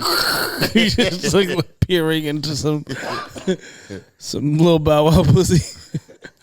Ricky Martin is facing 50 years for having a relationship with his 21-year-old nephew. Who was accusing him of domestic violence. So not only did he have a relationship with his 21-year-old nephew, he also Beat him. Push and pull you out. Living la vida loca. Oh no, Bro, weird, man. Everything's weird these days. I heard about Elon Musk's dad had. Elon Musk had a child with his stepdaughter, who he's dad. known since she was 4. And he was quoted as saying, "We were put on this earth to reproduce." Hey, man. Elon Musk, the pictures of him came out today, him like swimming or some shit. That nigga belongs at Marineland. He looked like a beluga. That shit, that was crazy. Baby beluga. And women are still gonna have sex with him because the bag. He flies them out The on bag. You want more weird stuff with celebrities? Let's go. Terrance Howard, ladies and gentlemen. Greetings to you, Your Excellency. Thank you for this great honor to meet with me and my wife. We appreciate your leadership in the strong Pan-African spirit that has enabled you to take a center role in Uganda in uniting Africa. And we also appreciate what you have done regarding the diaspora and asking Africans, people of African descent to return back to Africa so that we can now rebuild Africa the way that it was supposed to be. I've heard about Uganda most of my life, the same way that everyone else heard about Uganda. And so I went out to explore a new way of understanding how the universe works, and I was able to define the grand unified field equation they've been looking for and put it into geometry. And then with that geometry, I was able to put props on that. And what I'm saying is now we have invented a new form of flight. What the fuck is Terrance Howard talking about, bro? Do you know what happens when guys like that come to Africa? They said, is this guy okay? Is he a fool? Dog. So, I don't know if you guys have heard, but they found a lot of gold. Yeah. In Uganda. Like trillions. They're the richest. They're the richest. 31 trillion tons. Yeah. That is... They shouldn't have let it out, though. Because How you not let that out? How do you keep that in-house? Please. The same way Nigerians keep a lot of things in-house. That is not getting kept in-house. Yeah. 31 trillion tons? That's a lot. Dog. I can't even... They're the richest in the whole world. It's going to be a problem over there. It is. There's going to be a war. It's going to be a problem over there. The United States is going to start dropping guns. Oh, yeah. 100%. Oh, yeah. For sure. Break down the infrastructure so they can't manage it. And then they'll have to take over. Someone will have to take over. The Chinese are smart. They're just building up all the highways and say, "Oh, we just want to farm on your land for 100 years." Well, they have Africa on a chokehold. Yeah, for sure. Already, huh? Yeah, they do. Similar with how they have Jamaica and they build up all your roads. Jamaica's not even Jamaica. That's little China now. I don't mind that, to be honest. I like China. Yeah. Shout out to China. Shout out to China. All our Chinese listeners. That's like 4. Shout out to you guys. Thank you so much for coming through, brother. That was great. It was great. It was nice catching up with you guys. Straight up. Always fun. Norm back in the house. Me and Norm will be in Montreal. We'll be gone again. Oh, when you guys going to Montreal? This weekend. This weekend? Yeah, JFL. Has it begun already? Yep. It's begun already. We'll try started this week. Go eat poutine. Yeah, I'm okay on that. I'll take a pass. But you know you should drink that orange juice. You know that Montreal orange juice that everyone goes there for? Like they have the best orange juice there. Why is theirs any more special? I don't know, but everyone talks about the orange juice. Just say the orange Sounds juice. like propaganda. Really? They have an orange juice there? Yeah, it's an orange. It's a thing. It's a thing that they have there. Montreal. I don't know if I could taste better orange juice. Do you understand what you're saying? It's like tasting better water. No, there is better juice. Yeah. There's better the reason oranges why in New York other pizza cities. is good because of their water. The dollar pizza is their water. What? Your viewers are gonna agree. Just let's go. The dollar pizza is their water. No, the you're pizza, saying the dollar. Okay, I see what you're it's saying. the best because of their water that they use. Yeah. Why? Doesn't make sense. I have no idea. But It's their old pipes. Probably mixed with rats. It's the old water pipes. It's just a calcium has been built over time, and it blends in well. their pipes, and something about that specific water that goes well with whatever yeast they use. Just there's a specific dough that can only be created in New York. Yeah, because of their sewage system. Deadass. Deadass, son. Okay. I did black facts. I gotta add that one in there. I did not know that at all. I will be looking for weird orange trees in Montreal. Gibault orange julep. Orange juice. But yeah, look out for us in Montreal doing some comedy next week. Yeah, we have a show next week. We'll be back here in Toronto in time for... Well, I'll be back at least in time for the show next week. And it's Carabana week, man. It's going to be a very hectic... Jumping and waving. Hectic week. I hope you guys all get your fluids in. Get your rest, stretch. Come to my stretch practice. from now, man. Stretch from now and make it a daily routine until you get to start that doing point. your squats, because when you start struggling while you're trying to wind low. Yo, I'm seeing it. Some of the quarantine legs are kicking. Yeah, They're going down low. We can't go low like that no more. I fucked up my knee on Sunday. Yeah, the way you were dancing, when bro? we were dancing, yeah, we were going ham. Yeah, we were going too We were ham. looking too ham. We brought it back to 04. Yeah. So good. Marlon seen 2 people dancing. He's like, I think they want to battle. No, they definitely wanted to battle. They did. they got intimidated though. They definitely wanted to battle, but they didn't know who they were fucking with. Yeah. not know. Old timers. We know all the moves. You guys are just We making them up. really sounded like some uncles in that moment, though. He's like, look at these young boys. Yo, it was like 5 minutes. It felt like an hour. It did. I was so tired. Marlon's yellow shirt was drenched in sweat. It felt like the old days, man. Good times, man. But yes, thank you guys so much for tuning in. Another week. Shout out to Tychon for coming through. Make sure you guys subscribe to us on YouTube. Make sure you guys hit us up on Patreon. Shout out to the Patreon gang. You got a new episode. Andrina Mill is up on there. Plus, we're going to be probably diving into interns. We'll probably start like a little tier list series with intern. He's got this serial tier list that he put up. Horrible list, by the way. Absolutely horrible. We'll argue about that. 100%. Thank you guys so much for tuning in. You're not allowed to talk. Oh, he's roasting to you. Yo. I'm Marlon. I'm Norm. And that was the extra gravy. Skip, skip, skip. Bam, bam, bam, bam, bam.